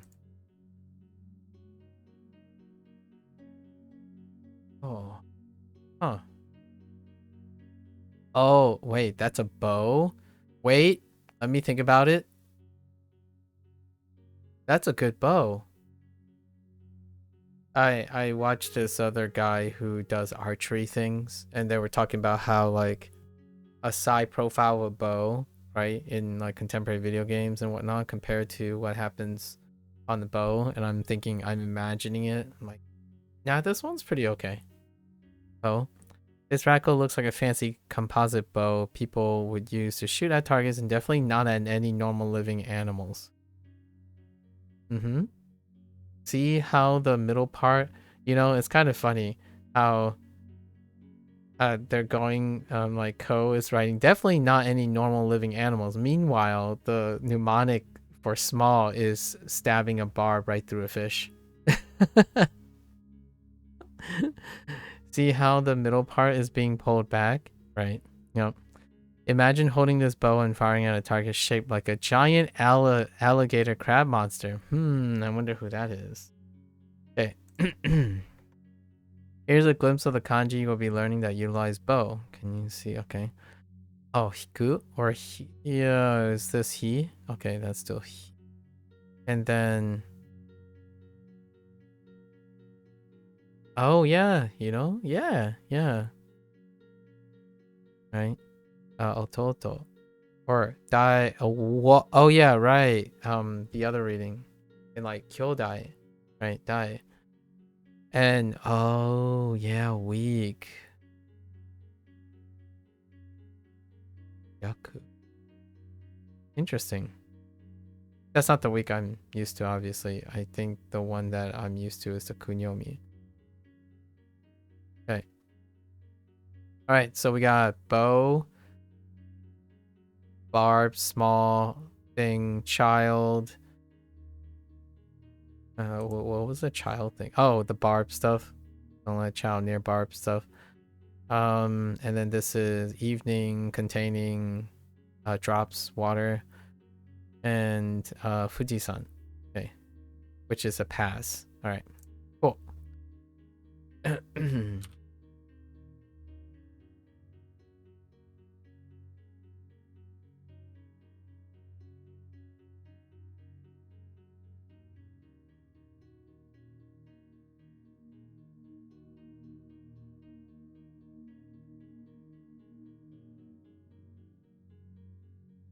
Okay, that one was very quick. A flag. Okay, yeah, I'll buy it. Flag. Gotcha. Nailed it. See the flag in this radical? There's a pole with a flag. Yes, you got it. Nailed it. Easy peasy. Yeah, Koe. Koe has a flag.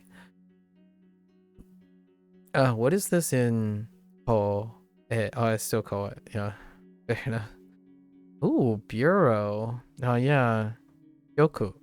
Oh, bureau. Okay. Because we have a few that uses kyoku as a suffix for like a location. And then roof. Oh, yeah. Yeah, that's about it actually. That's all I got. It's it was a one word that used this. It was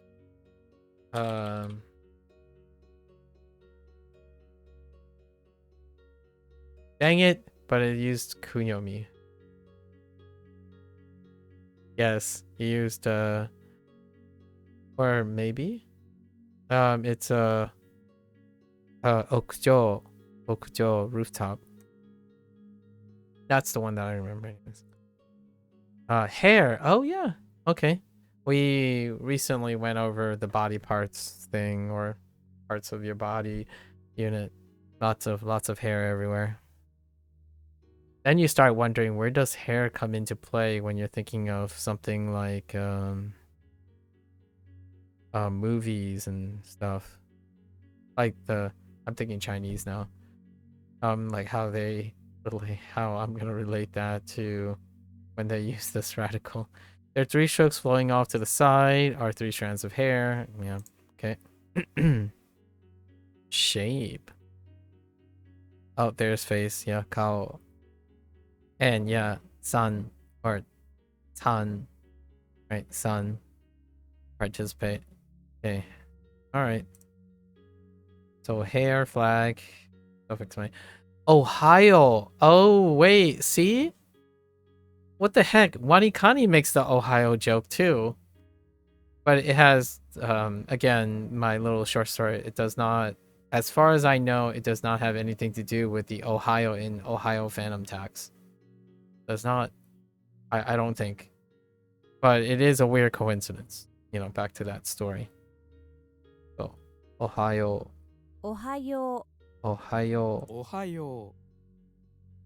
So from Ohio, you shout Ohio. Why? Oh, good morning. Why Ohio? Because that's where you woke up this morning. Imagine yourself waking up in Ohio and wishing everyone good morning at the top of your lungs. Ohayo is a casual way to say good morning. It can also be written in kanji, but hiragana is much more common. Yep. So, UK, before I learned Japanese, when I heard Ohio, I thought it was Ohio. Yeah, me too. Actually, for a while, I was like, wait a minute, is there an E? So, yeah. So, it's funny. And then when I heard Ohio Phantom Tax, right, the first time like Gen Alphas started using Ohio Phantom Tax, I was like, wait a minute. I mean, Japanese is really trendy right now, right? You know, lots of people like anime, and Japanese is like on a roll in terms of the Western audience. I'm like, what are the chances that when you're thinking about like colloquialism, you know, English colloquialism, did maybe the kids are saying Ohio everywhere, right? Ohio over and over again, and then somehow it turned into Ohio, right? Ohio. I can't even say Ohio properly now. Ohio. Um, what are the chances that overlapped with Ohio, right? Ohio, right? Ohio and Ohio. It's kind of like my friend always telling me that I say Oreo, Oreo too much, and Oriole is a bird. This goes really deep. Like this part goes really deep. Ohio, like the yo, happens a lot. So, Ohio, like Ohio versus Ohio. And then there's the my favorite one that people pick on me a lot of times is pronouncing the brand Oreo, Oreo versus Oreo. I don't even know how to spell Oreo. It's like something like this. It's a bird. So it has a very similar relationship to Ohio, Ohio, Ohio. Yeah, and then this is yo, like and Oreo, Oreo, Ohio, Ohio, Ohio, Ohio, Ohio, Oreo, Oreo, Oreo, and Oriole. Ugh, I remember this. This stuff is He's like, why do you keep saying like that? We're not eating birds. Like we're eating cookies. I'm like, I know. I have problems. Anyways, so hear me out here. They introduced a hiragana only word in level 1. So I'm not entirely sure about that observation. So this is the first time, like literally it's a hiragana word only. So that's kind of what Duo did, right? Try to pigeonhole as many hiragana more common words. So I don't know. Interesting. An expression, like the word type expression.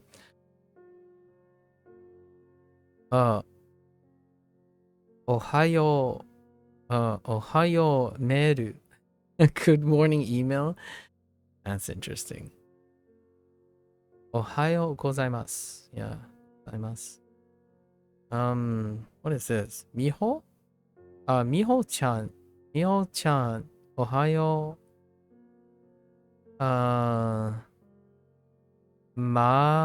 Maikuni ni Ohayo to meru o shita. What?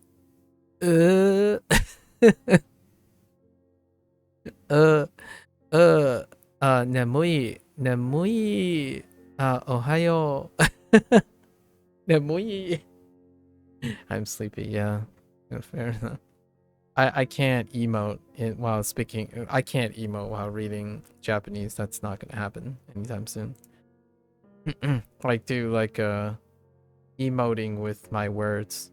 That's not gonna happen for a very long time. If you're using your imagination, this radical actually looks like the number 5. I see it. You have to remove the vertical line in the bottom left. But once you do that, you have an easy way to remember that this... Okay, fair enough. Pass. Go. Go. Go? No, I'm just kidding. Waga. Interesting. I'm like, go? Go? Go? No. Couldn't get it. Couldn't get the trifecta. Alright. Fine. Heaven. Okay. Oh, why is it written like that? Though it would be nice to have a better length distinction between these two. That's fine. There is a 2 radical and a person. Okay, so ground, person. The first level of a person's life is on Earth, and then the second is, yeah, level. It's at the heavens, so you know they're in heaven. So a person is level 2. I see. That's a good one. That's pretty quaint. Here's a glimpse that utilize heaven. And yeah, checks out. So yeah, we used the kunyomi only so far for person. And then hashi. Oh yeah, hashi. Hashi's fine. Okay. Alright, so we got flag, hair, 5, heaven, and Ohio.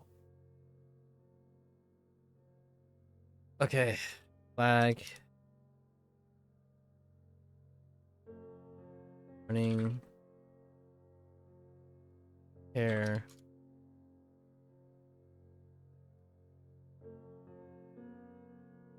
nice. Let's go. Let's keep moving.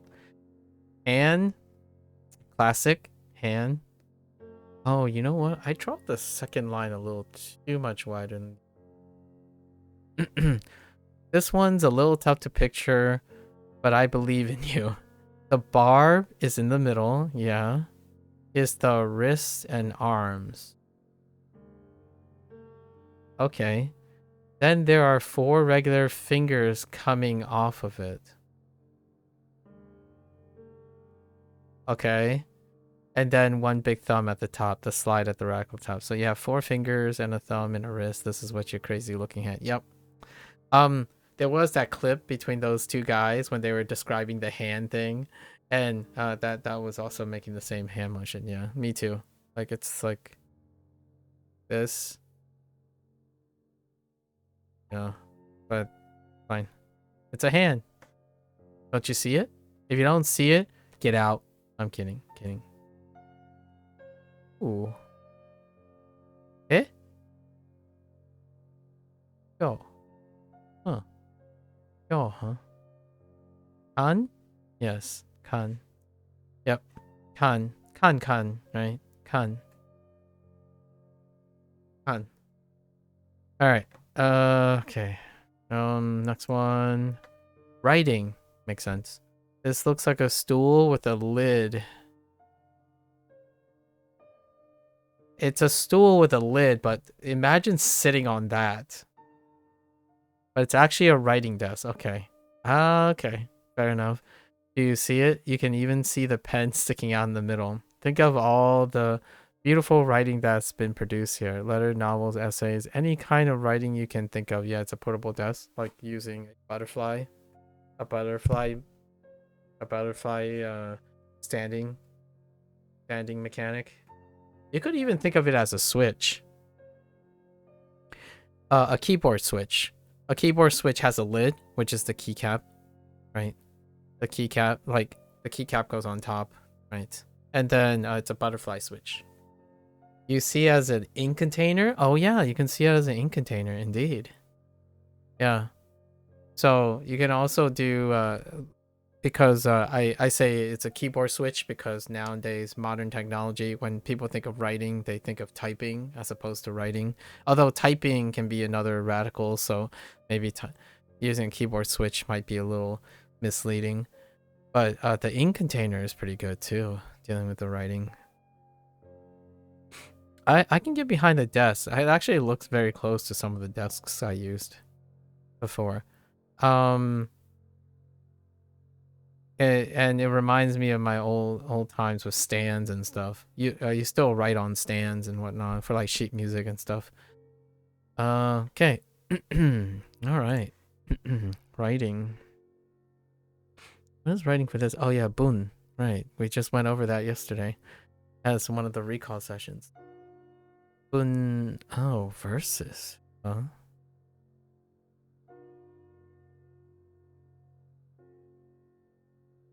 That's pattern. Interesting. So they took the and added the bun. Okay. All right. What do we have now? Hoteru. Interesting. Wait, how do we just randomly get to hoteru? Hoteru comes from the English word hotel and the meaning is exactly the same. The only thing to watch out for is that the L on the end becomes do because that's the closest sound. Yeah, that's fine. I was looking at the literal character. I'm like, wait, where's the L in hoteru? Hoteru. Hoteru. Yeah, hoteru. Hoteru. Let's see. Hoteru. I am. So this is the first instance of a katakana word. So interesting. Hoteru no lobby, of course. Hoteru no restaurant. Hoteru no fronto. Intriguing. The chairman fainted because his daughter has a lover and she's a different religion. Oof. This takes place in Korea, right? This K-drama. I know that sounds like, well, yeah, duh, but sometimes K-dramas don't take place in Korea. This is Korea. Did you book a hotel already? Hoteru mo totta. Mm-hmm. Oh, 今ね。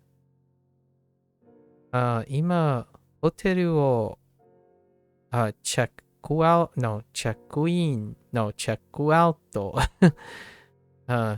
チェックアウトするところ。するところ。Just about to. Okay. Just about to. どこのホテルに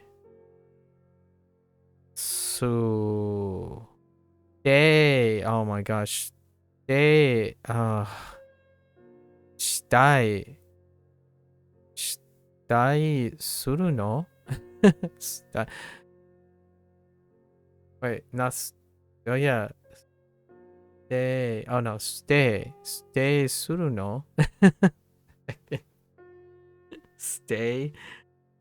There is a predicate for that. That's for sure. Okay, the sun. All right, same. Okay, it's reinforced by Chinese. So, the sun radical and sun kanji are the same. Oh yeah, and it's a pass, right? Huzzah! Also, if you want to remember day as well, you can also think of it as how nice they cover day as well. So I think of this as he and or like day and sun at the same time. Neat. So they have both. The radical for this one is easy, making the meaning of this kanji super easy. So it's a pass plus day, right? Nice. Nichi. Oh, nichi. Shitsu. Jitsu. Jitsu. I have an example of jitsu. Wait, nichi? Oh yeah, we have nichi too. Jitsu and Nichi, we have both. Heijitsu. Heijitsu and Mainichi, right? Or any Nichi, really. There's a lot of Nichis, but my Jitsu example is Heijitsu.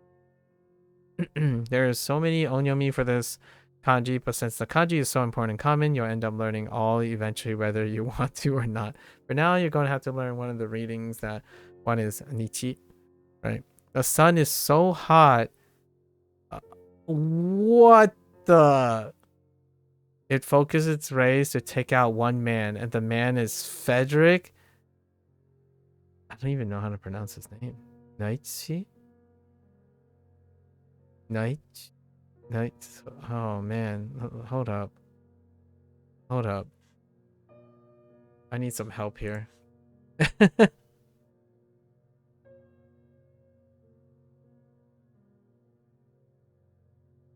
I'm guessing...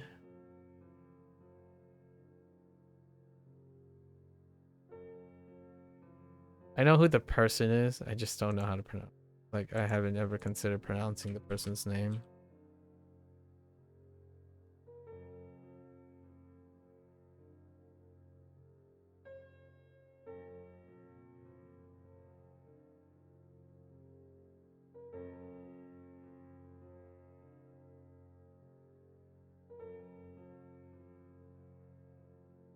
Nietzsche.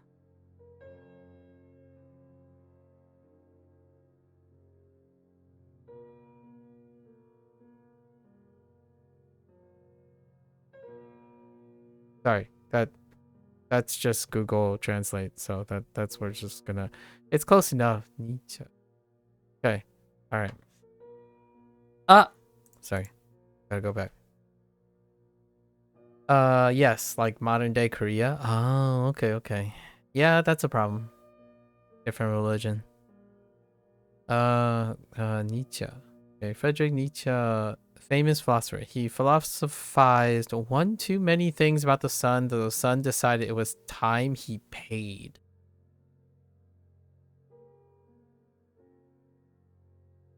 I don't think I have anything that's close to that, right? Sun. The sun is so hot it focuses the ray. Nietzsche.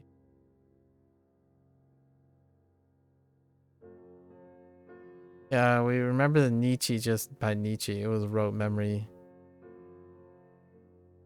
The other way is that ni is in ni, but yep. Just gonna do Nietzsche. This reading will be easier to remember if you know of Friedrich Nietzsche. So do your research and learn about him. If you don't, he's a pretty historical dude. Imagine the sun totally ticked off too. It makes a grunting noise as it builds up a sunbeam to blast off the face of the earth. Also know that there's another reading worth learning as well. Jitsu. The reading can be remembered by thinking, gee, 2 readings, because seriously, 2 readings, too many. There's definitely more than that, but yes. Okay. This one might be a slight stretch for me. We'll see. We can rely on legacy knowledge though. 5th day, itsutsu. Oh, itsuka. Sorry, not itsu. I'm thinking of 5 things. Yeah, itsuka. Itsuka. Oh, it's funny that they use the ka. Character. Moika. Moika. And I guess just he. Alright. So this was the kanji. And kanji reads, okay. And of course we have the moon. The moon is actually made of the sun, but it has little legs coming off of it leaning towards the left. Why? Because the moon is always running away from the sun as fast as it can. It doesn't want to get caught on fire, so it has a run to stay ahead. I recently watched an animated film, what is it? Orion? That dealt with the idea of the sun and the moon, or the night and the darkness versus light kind of thing. This kind of reminds me of it. The moon running away from the sun. There's a glimpse of the kanji, right? Ski. Oh, Getsu. Getsu. Oh yeah, Getsu. Oh yeah, that's right. Getsu and Gatsu. Yo. So yo. You. Oh. Okay. And May. Okay. So we have moon, weird hand, writing, the writing desk. Hoteru. Hoteru. And the sun with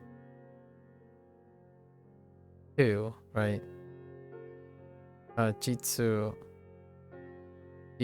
and Nichi. Oh, what was it that I'm not entirely sure. I guess they're just gonna test the meaning or quiz the meaning. Oh my gosh, I almost typed Hoteru.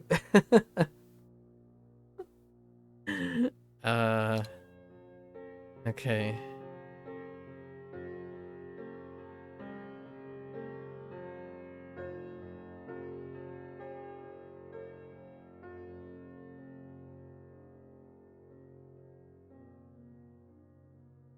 I was thinking about the mnemonic for this. All right. Back it up. Oh, wow, we got this really early. There's a giant toe. I see the giant toe. And a stick in the ground in front of you. Oh, yeah, stick, toe in the ground. Yeah, nice. You're driving a car towards them, but you don't see them until your lights hit them. What would these things cause you to do? Most likely stop your car right away. Yeah. You could also picture it as like a light, like a traffic light post with a street sign. You tend to stop at intersections. Right? Okay. Intersection sticks are street signs, and the toe looks like a those pillars that you have the traffic lights on. I referred to this as the street thing, and then someone was it? Oh yeah, someone that used to talk to Lotus asked me like, why do I think this is related to streets? I'm like, don't you see it? It looks like a street. It looks like an intersection. Here's a glimpse of some of the kanji you will be learning that utilize stops. Okay, what do we have? Correct. Oh, I've seen this a lot. Say. She.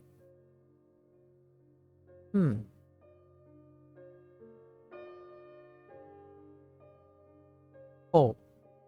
Ne? Okay. Alright, next one. Leaf. That's a bit of a stretch. It has a slide in the ground. There's a leaf on top and a stem going down out of it, making it the leaf radical. Okay. I guess. It looks kind of like a lily pad. Okay, that's fair from a cross-sectional standpoint. Standing on top of the water with its stem going down to the bottom where the dirt is. That's not how lily pads work. But I get it. Okay. I think the lily pad thing works. I'll take it. I'm not sure where they're going with these, with this radical, so it's difficult to know if I associate with a different mnemonic that it'll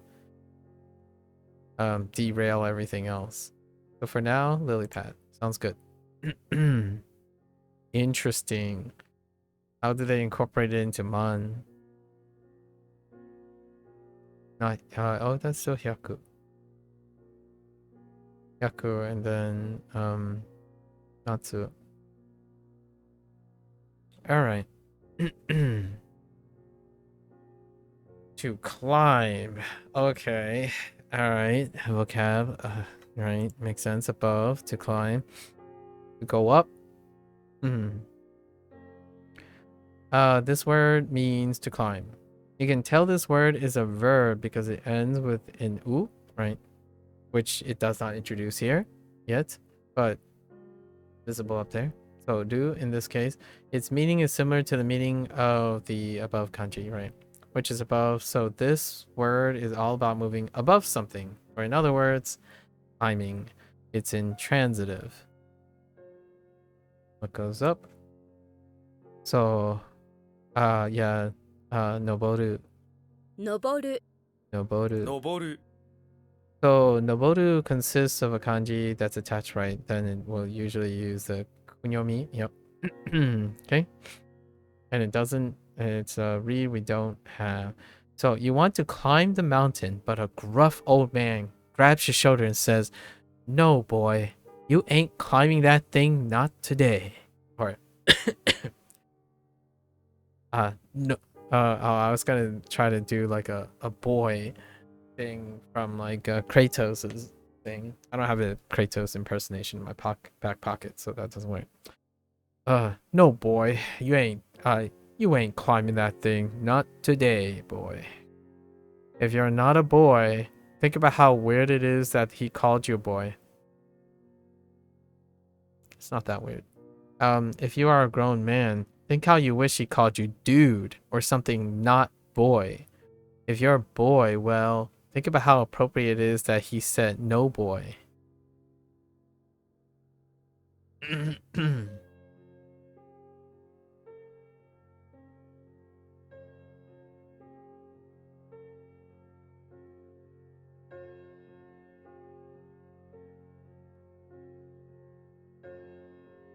I don't know how I feel about this.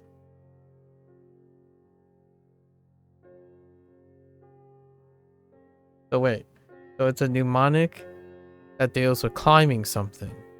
I mean, the last detail I can see why it's like adding an extra layer of mnemonic. So if you're gonna climb a mountain, no boy, it's too dangerous, right?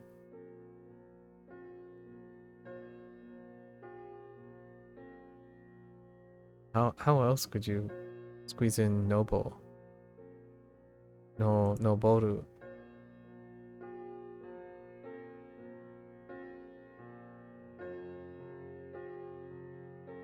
It's good. It's fine. We got this. You ain't no boy. You're a man. I still would be very inclined to say no mountain climbing for myself. Oh, to go upstream. Kawa o noboru. Kawa o noboru. Suropu o noboru. Escalator. ルームメイトは、ロフトに登る。エレベーターの登る。ボタンはここです。Yeah, this is the okay.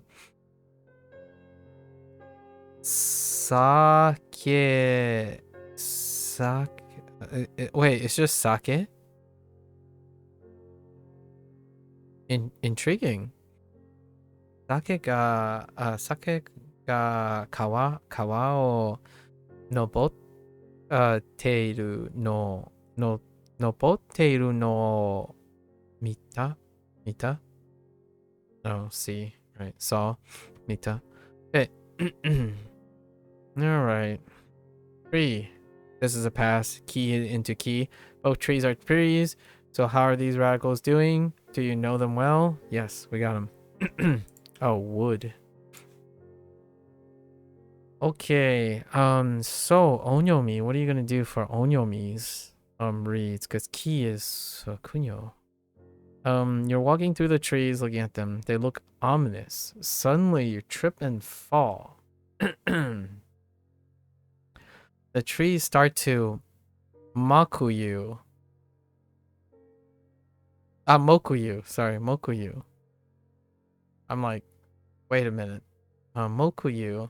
Even the mockingbirds mock you. It's terrible. It's painful. You being moku'd as you pull yourself up the ground. Feel the shame. Feel the irritation. Make yourself want to run away from those dumb trees that are mocking you. Moku.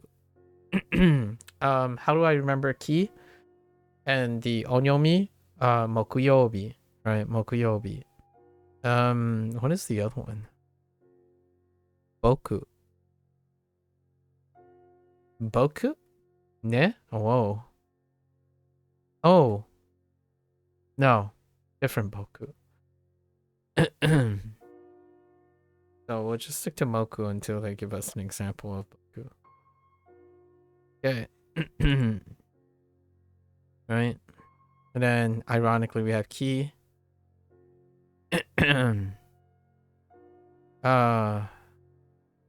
Mokuzai. Mokuzai. I can't. Oh, that Tenten. Mokuzai. Or is it? Yeah. Zaimoku. I'm trying to think of the one other character. Mokse. Mokse.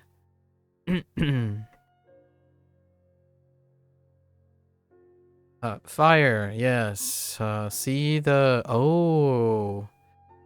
It is in the other direction. That's interesting. Oh, and it's like.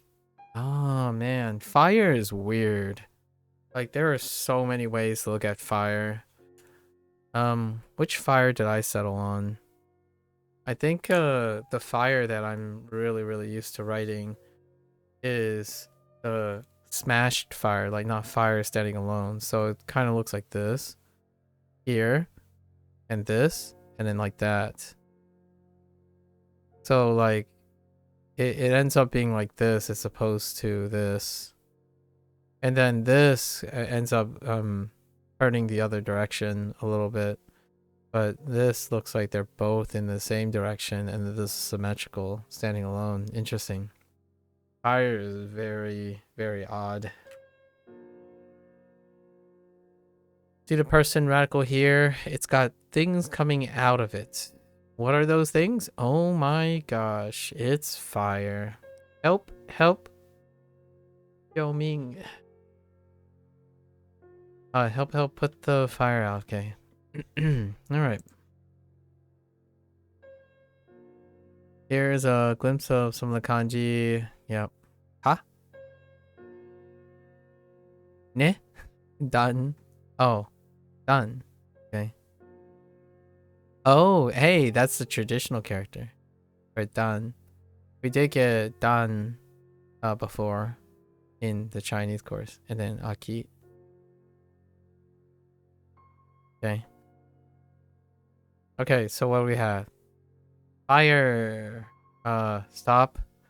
Leaf. Lily pad. To lift. No. To climb. Why did I say to lift? To go up. Lift is the other one. I get it. And then ki. This is the kanji, but it's a pass. Okay. Fine.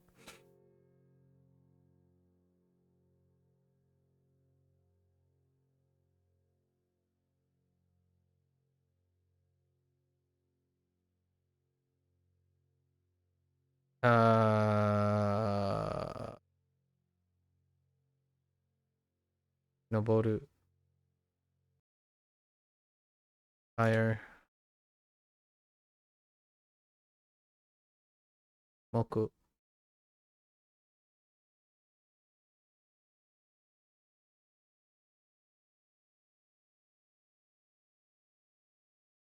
It. Wow, we have more. More stuff. Alright, let's add it on. Pile it on. Oh, Inu?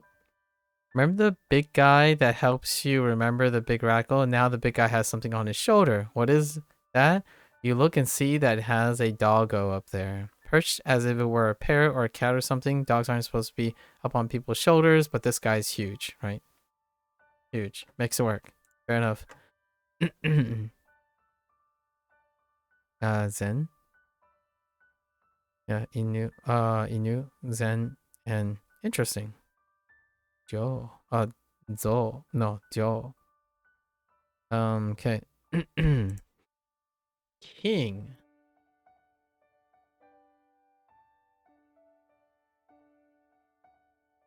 This can go 2 different ways. The radical is not something anyone can have. Only a king can wear this crown. Okay, so they went with the crown. Okay. Upon his head, this radical is a sign of kings. Imagine your favorite king wearing this on their head. It's pretty distinctive shape. I think you can do it. Okay, fair enough. King. A ball. Oh. Tama. Okay. Tama. Bu? Zen? I mean Zenbu. Sorry, I was thinking of Zenbu. Zenbu. Okay. Exit. This is a kanji. So exit with mountains. Okay. Dande.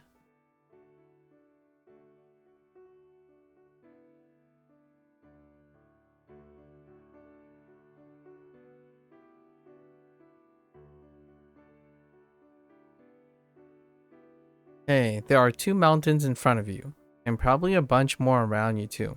You are in a pass and don't know how to get out. You frantically looking for the exit before you freeze to death. The most important thing is to find the exit from this mountain range. Your life depends on it. It's interesting. Hanze Hero ended up using respect to a mountain too for chi, right? Chi, or chi to exit. To exit. Although they related it to waiting to pounce on people who are exiting the mountains. In your imagination, really feel like your life depends on getting out. The important part is the feeling of needing to get out of the mountain pass. If you have this feeling, you're more than likely to remember this kanji means exit because that's what you want. Yeah, the kanji means exit, but it gets a little complicated. The vocabulary is gonna get a little complicated for this. we already have spoilers for the vocabulary. Okay, what do you got? Jutsu. Interesting. As you're trying to exit this mountain range, you suddenly realize that someone is actually hunting you. What? Make sure to feel that sudden realization. It's crazy. Then you find the exit and run towards it. Sadly, the hunter is waiting there, and he shoots you. Or Chucky pounces on you. That's what Hanzo went with. Hanzo Hero used Chucky.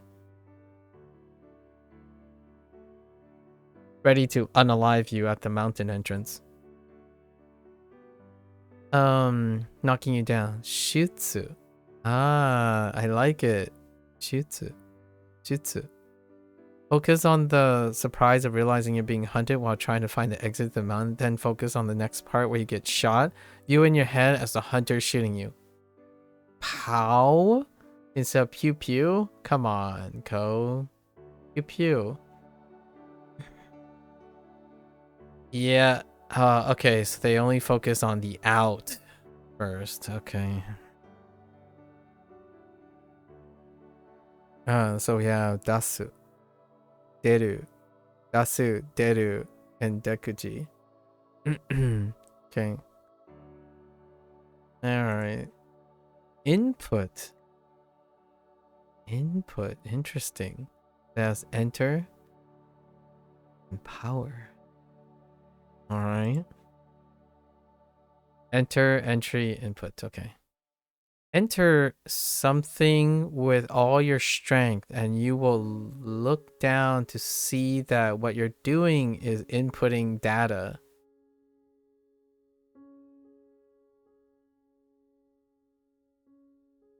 Okay.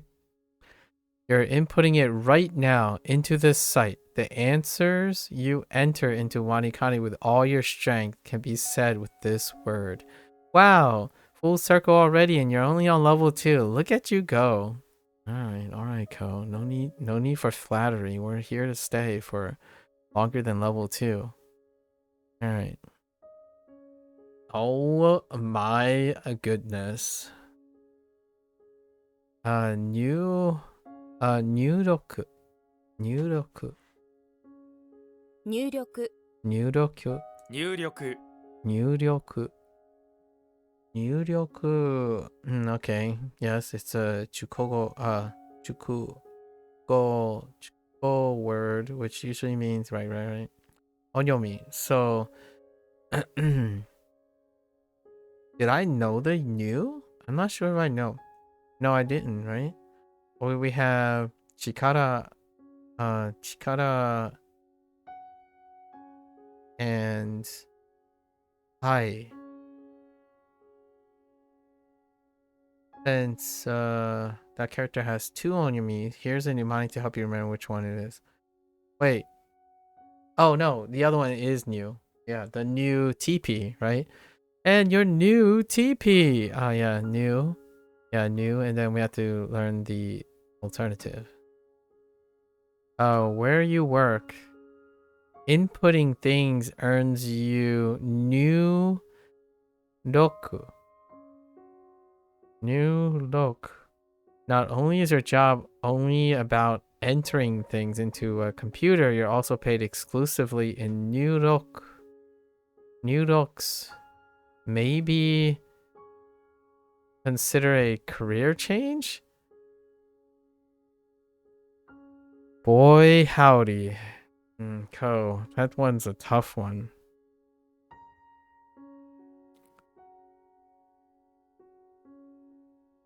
I guess they would have to be like next to each other, so.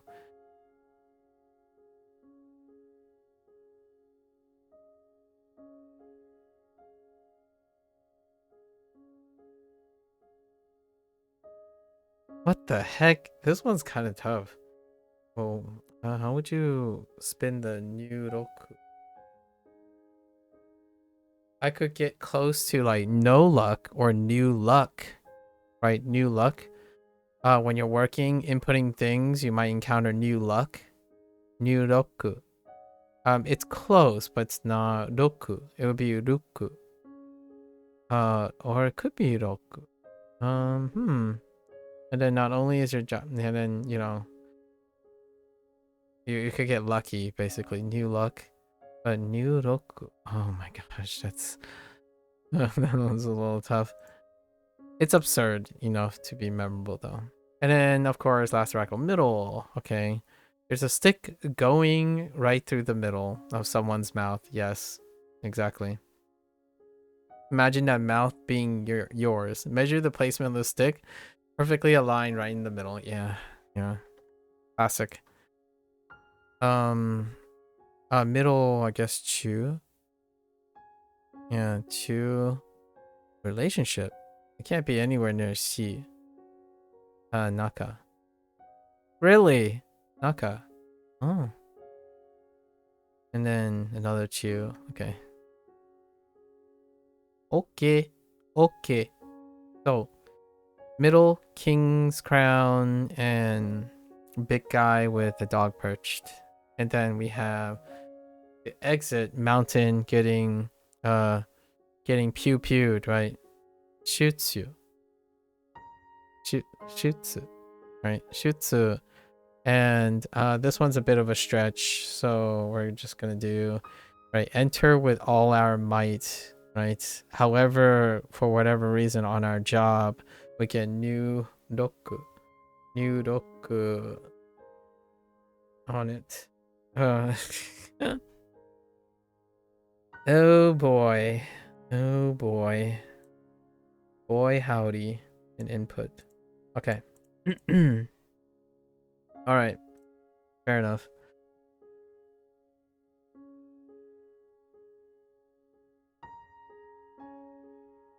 Uh-oh. Oh.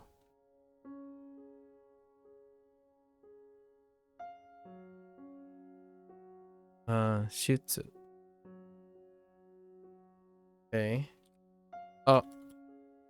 Uh.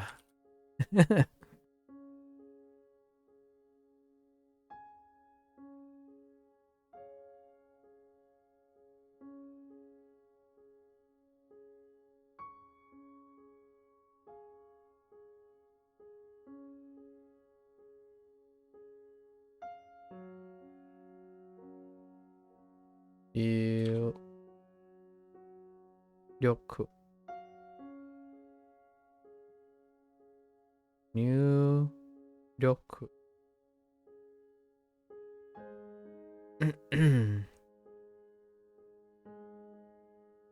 All right. We got more. Let's go. All right. Book. All right. Book is going to be a pass later too. There's a cut right at the base of this tree. Why would someone cut down a tree? Ah, fair enough. Fair enough. Make a book out of it. Imagine living the old days. Yeah. Fair enough. Body shin? Tai. Oh yeah, that's right. Tai. Yes. And one? Hachi? Oh my gosh, isn't it a hachi? Oh, that's kind of cute though. It's this and this. All right. Next one, rice patty. All right, rice patties are made of fields. Right. That's why this rat goes rice patty. Yes, those are the fields. We got this. What is patty on itself? Ta? Yeah, that kind of makes sense. Ichi? Oh yeah, that's right. Cho. Ga? Yes. All right. Off we go. Repeater. Oh, I like repeater. Yes, repeater makes sense. The kanji for repeater. It's interesting that's made of prison and drop though. Repeater is just repeater. Iroiro, right? Iroiro, sorosoro, tokidoki. I know it's not like a true repeater, but tokidoki is a repeater. It's a rendaku. So, tokidoki. All of those repeaters. Repetition, reduplication, iteration mark. Yes. This is a strange kanji because it doesn't really mean anything at all. In fact, what it does is to repeat the kanji that comes before it. For example, ninjin. It's actually ninjin. Or is that ninjin? That might be ninjin. I don't know. Actually. This kanji shows up whenever there's a repeated kanji because it often is easier to write than writing a more complicated kanji twice. That's why this kanji is the repeater. It repeats what comes before it. Remember that this kanji is a repeater though? Think of a drop of water dropping into a prison. Drip, drop, drip, drop. Okay. It does that over and over again, driving the prisoner nuts, but it never stops. It just repeats over and over again. Fair enough. Since this kanji doesn't really have a meaning as much as it does a function, try to change the way you think about what you're meant. Yeah, fair enough. Reading. They call it noma. Interesting. Huh. I was thinking of it as, what did I think of it as? Kuma. Noma. Interesting. The symbol doesn't really have a name, but it's sometimes called a noma because it looks like the katakana character no and ma put together. Yeah. True. Why do I think of it as a kuma? Okay, noma works.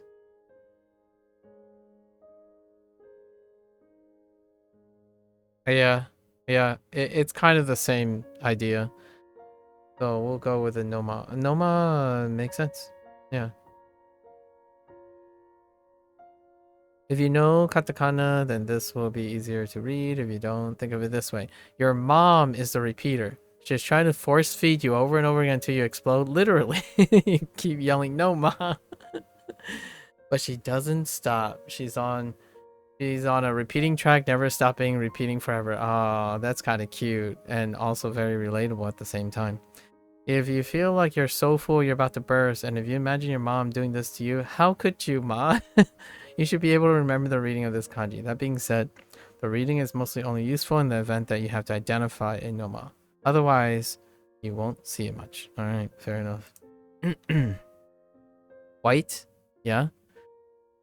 Add a drop of sun to something and it will turn it white. That is a fair point. That is a very fair point. The sun is really strong, so even a single drop will burn anything white. Why do you think so many beaches are white? Even the drops of sunblock you use to stop the sun ray is white. So when you think of sun drops, think white. That kind of falls apart when after asking why do you think so many beaches are white? That's not the reason, but I like it though. Add a drop to the sun.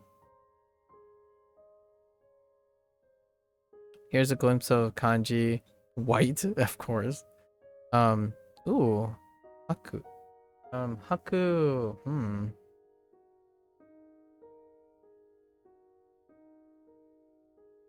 Like hakubun. No? Oh no, that's hyaku. No, wait.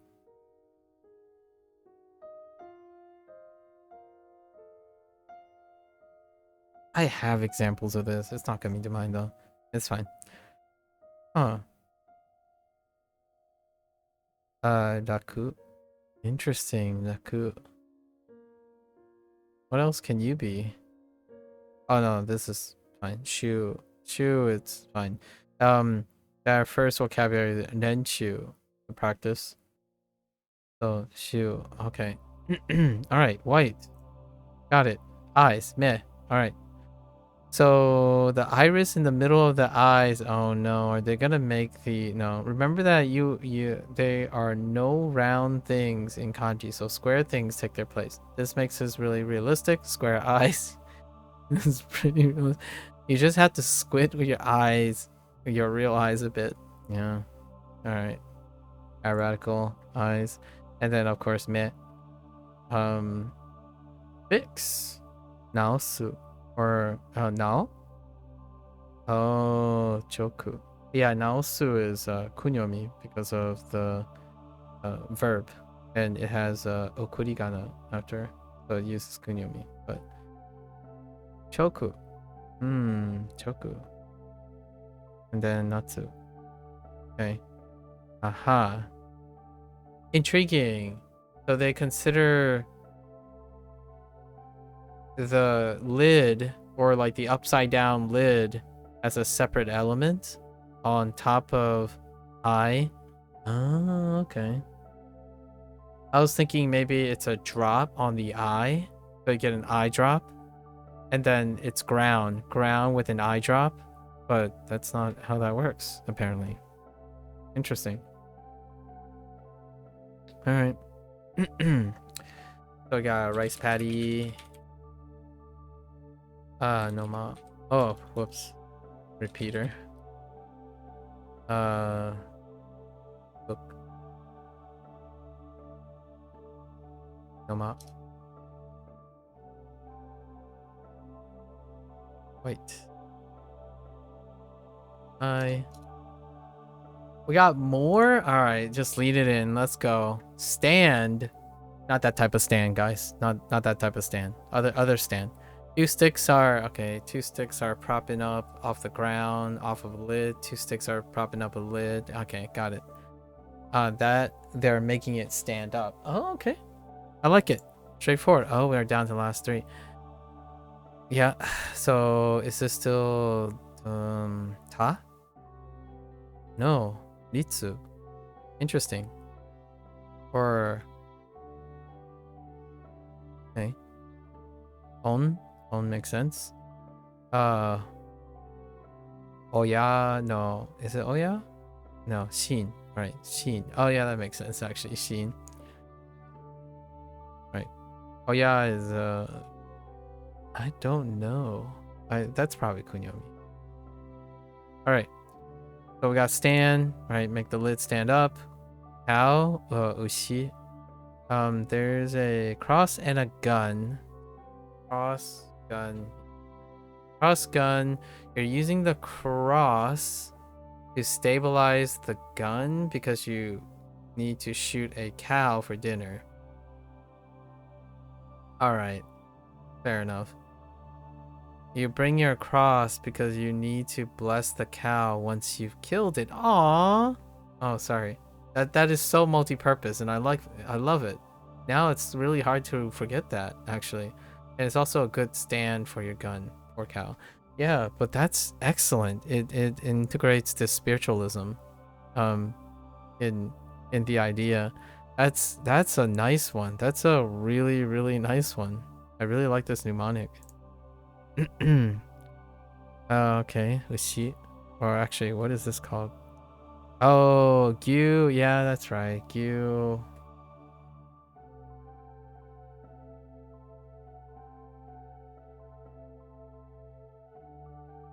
Yeah, gyu. Yeah. Okay. Nien? I mean, nen? Yes, nen. And then wu? Wu? How do you get to wu? Oh, butsu. Oh, yeah, that's right. Wu and butsu. Oh, okay. Huh. Right. A private. Oh, this looks like mu though. How do you go with from mu? Are we gonna use mu? This is a little triangle that almost completely closed off. When you want to be alone, you hide in a place where you can hide in private. Oh, okay. I gotcha.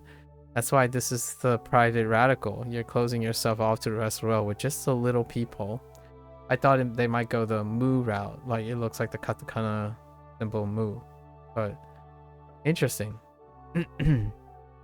Here's a glimpse. Private. It's in public because you're opening up. Maybe you can like I can already see the mnemonic for ko. Oh, they might do it with Ko. Ko is gonna come back for this. So the fictional character. Machine.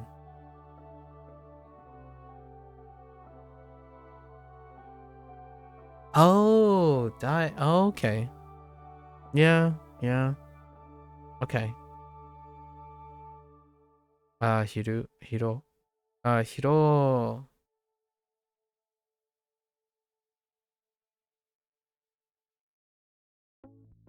I don't know what the analogous sound they're trying to make with Hiro.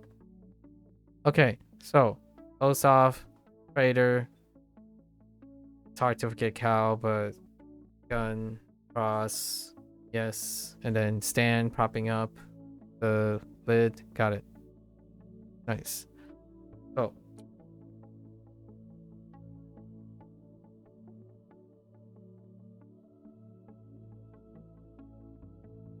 Nice. 10 reviews. Wow. Those stuff is ballooning. We're ballooning. Yeah, we're gonna have to regulate this in the future, largely due to the interest of time.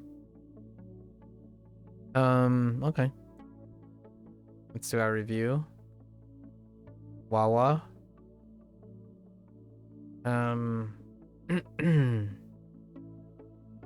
Ah.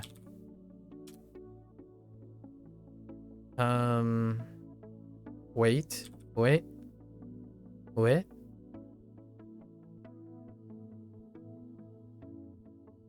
Legs. Sword.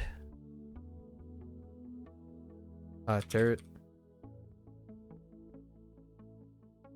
Narwhal.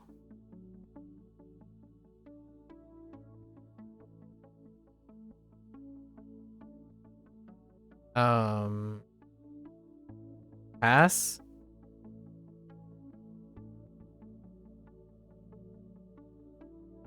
Barb and ground.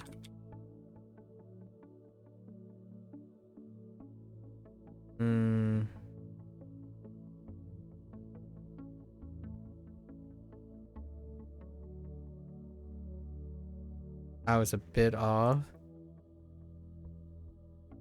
Oh, to life?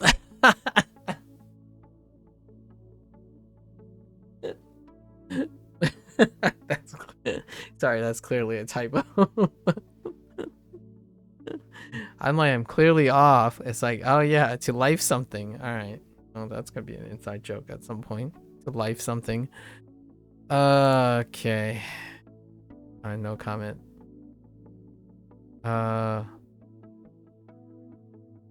Oops. Yeah, miru. Miro. No, miru. No. Wait. Mori. What? Oh no. Oh, maru. Sorry. Moru? Maru? It's maru. Jeez. I lost track of my thought after getting destabilized by life something. Got a life something.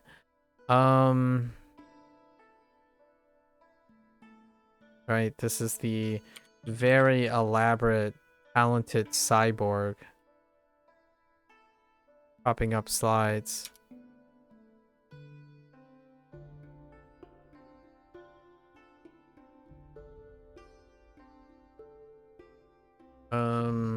The kanji meaning, right? Circle. Oh, or the other meaning? Circular or round. Okay, so they take circular and round. Oh, that's it? We did it! Oh no, we're getting into triple digits now. Hooray! Oh, maybe we're not gonna do review of this. I think this is good. We might have to suspend writing. Actually, we have kanji. So kanji encapsulates a lot of the radicals. So how do we... How do I evoke a review off this? We can evoke review off this by taking the components. Okay. So we have barb and drops, right? Barb and drops, but no use of this. Oh, because we're learning these new radicals, but these are old radicals that are creating these. Dang. Okay. I'll write the kanji though. Honestly, I'm not entirely sure the stroke order on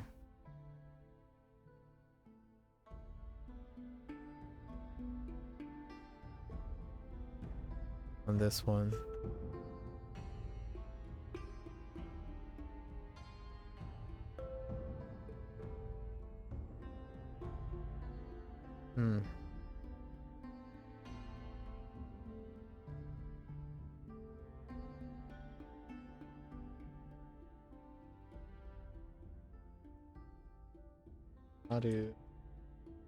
How can I not? Okay, fine.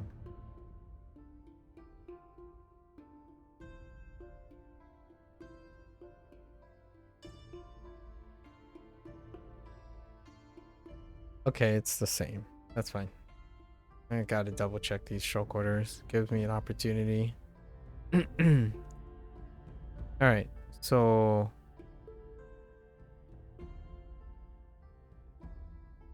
Right. So, Maru... Maru... How does Maru work? We pair it up with... nothing at the moment. Yeah, whenever we get to a new thing, we'll have to build up before we get to creating an association. Guessing this one is...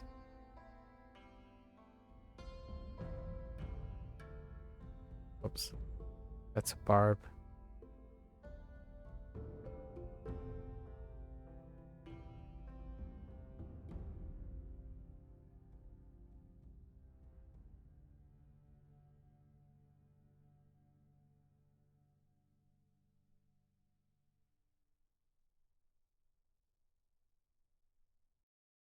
right? So let's build these kanji, right? So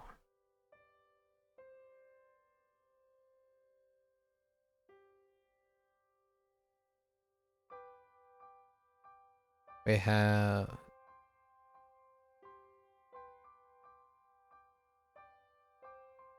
9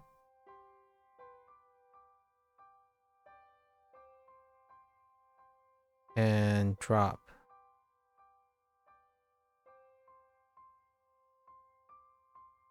Brown, barb, slide. I'll write it without the modified slide. Or I'll modify the slide. Right. You have lid and fins.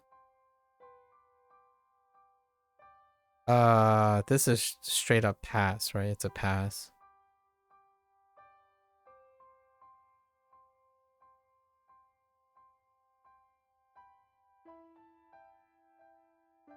Right? Pretty sure this is just a pass. And then is this a pass too? Yes, this is a pass. And this is meaning, right? Actually, we'll probably write as a reminder. Noma.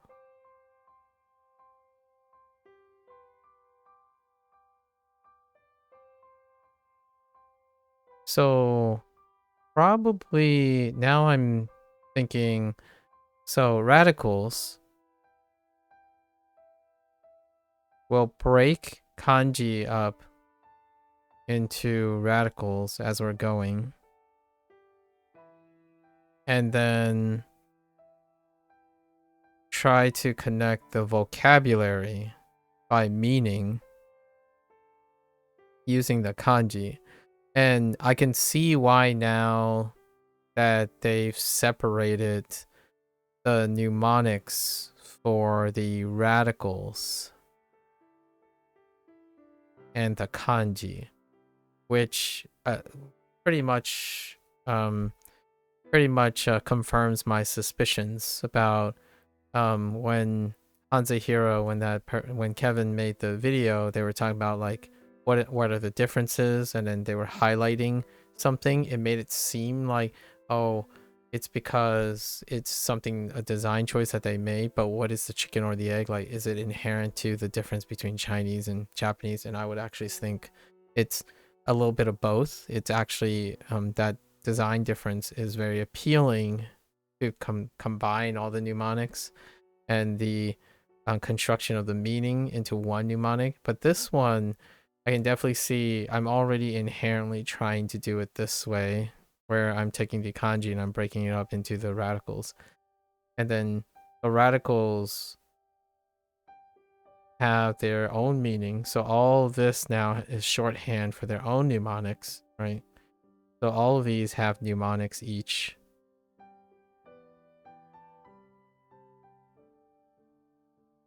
I keep writing it backwards, right? It's ne.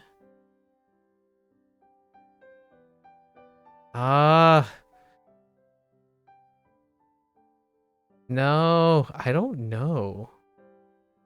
I keep misspelling.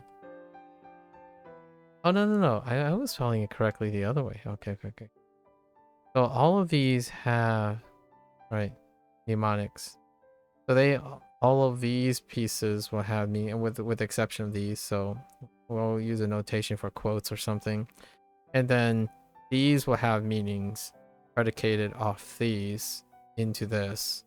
And those will bounce the other.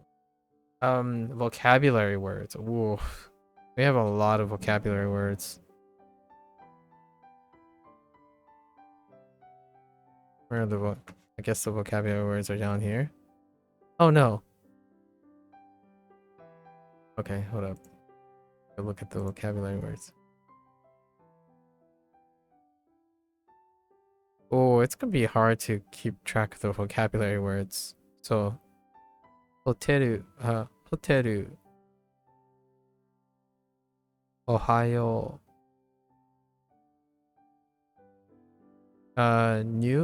nyuroku, nyuroku, nyuroku, yama, Fujisan.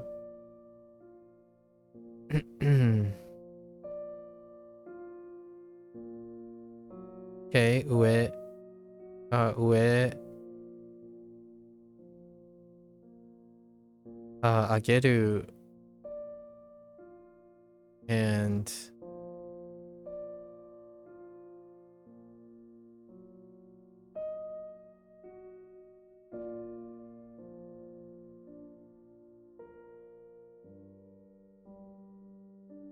the heck? I'm drawing a blank.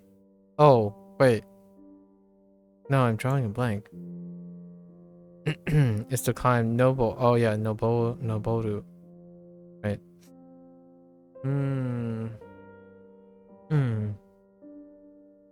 So there isn't a great display, right, of the vocabulary at the moment. I'm having a desire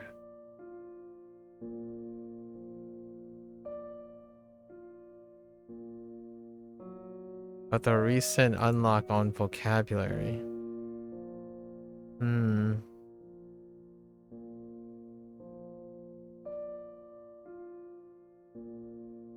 How would I go about doing that? I guess what I would do here is think about the vocabulary words. It's hard to display. I feel like having a separate list of vocabulary words might be interesting as a display choice. Alright. What, for the vocabulary? Are these related? So...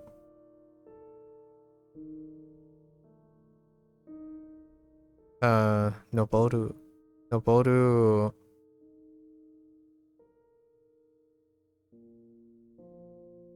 Noboru... Ageru...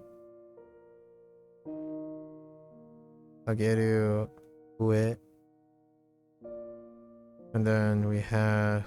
Fujisan.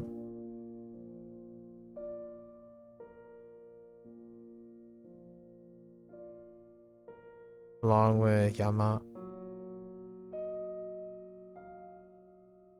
And... Ohio.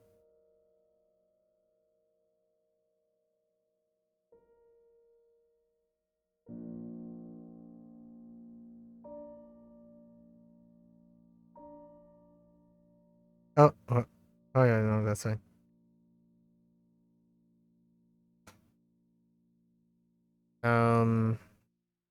Input new roku.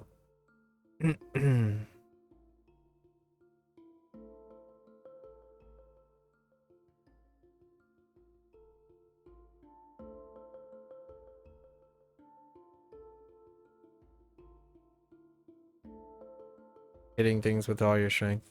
Right. New roku. And I'm missing one. Oh no. Oh yeah, and hoteru. That's why I'm missing it because I'm not thinking about it that way. So hoteru. Hoteru. Oh. Hoteru. Eh?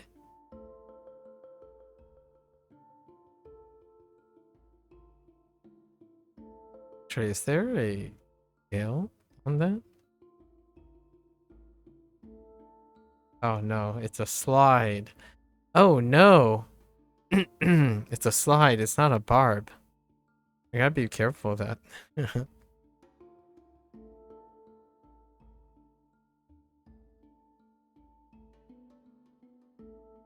Okay.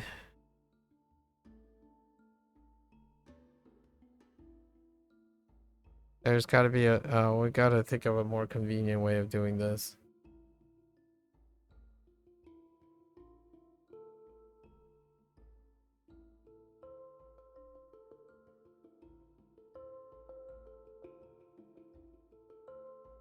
Hmm.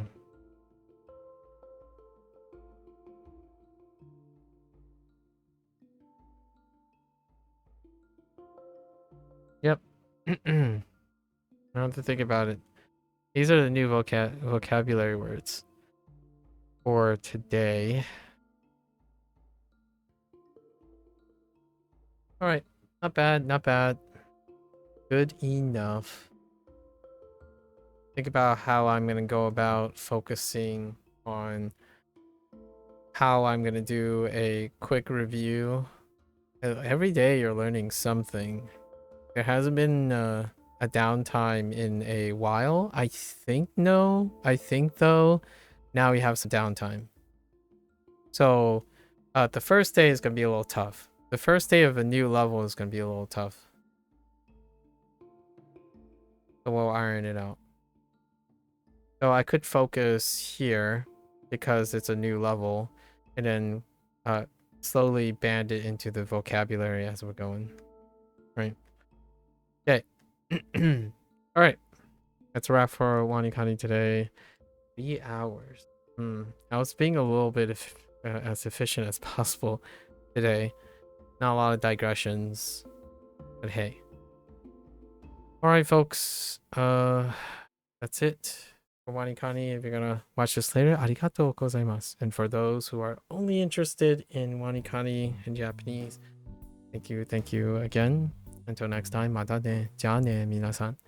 I'm gonna get up, take a quick bathroom break, stretch, get some glucose, and I'll be back for Hanzo Hero. Yep. Thank you.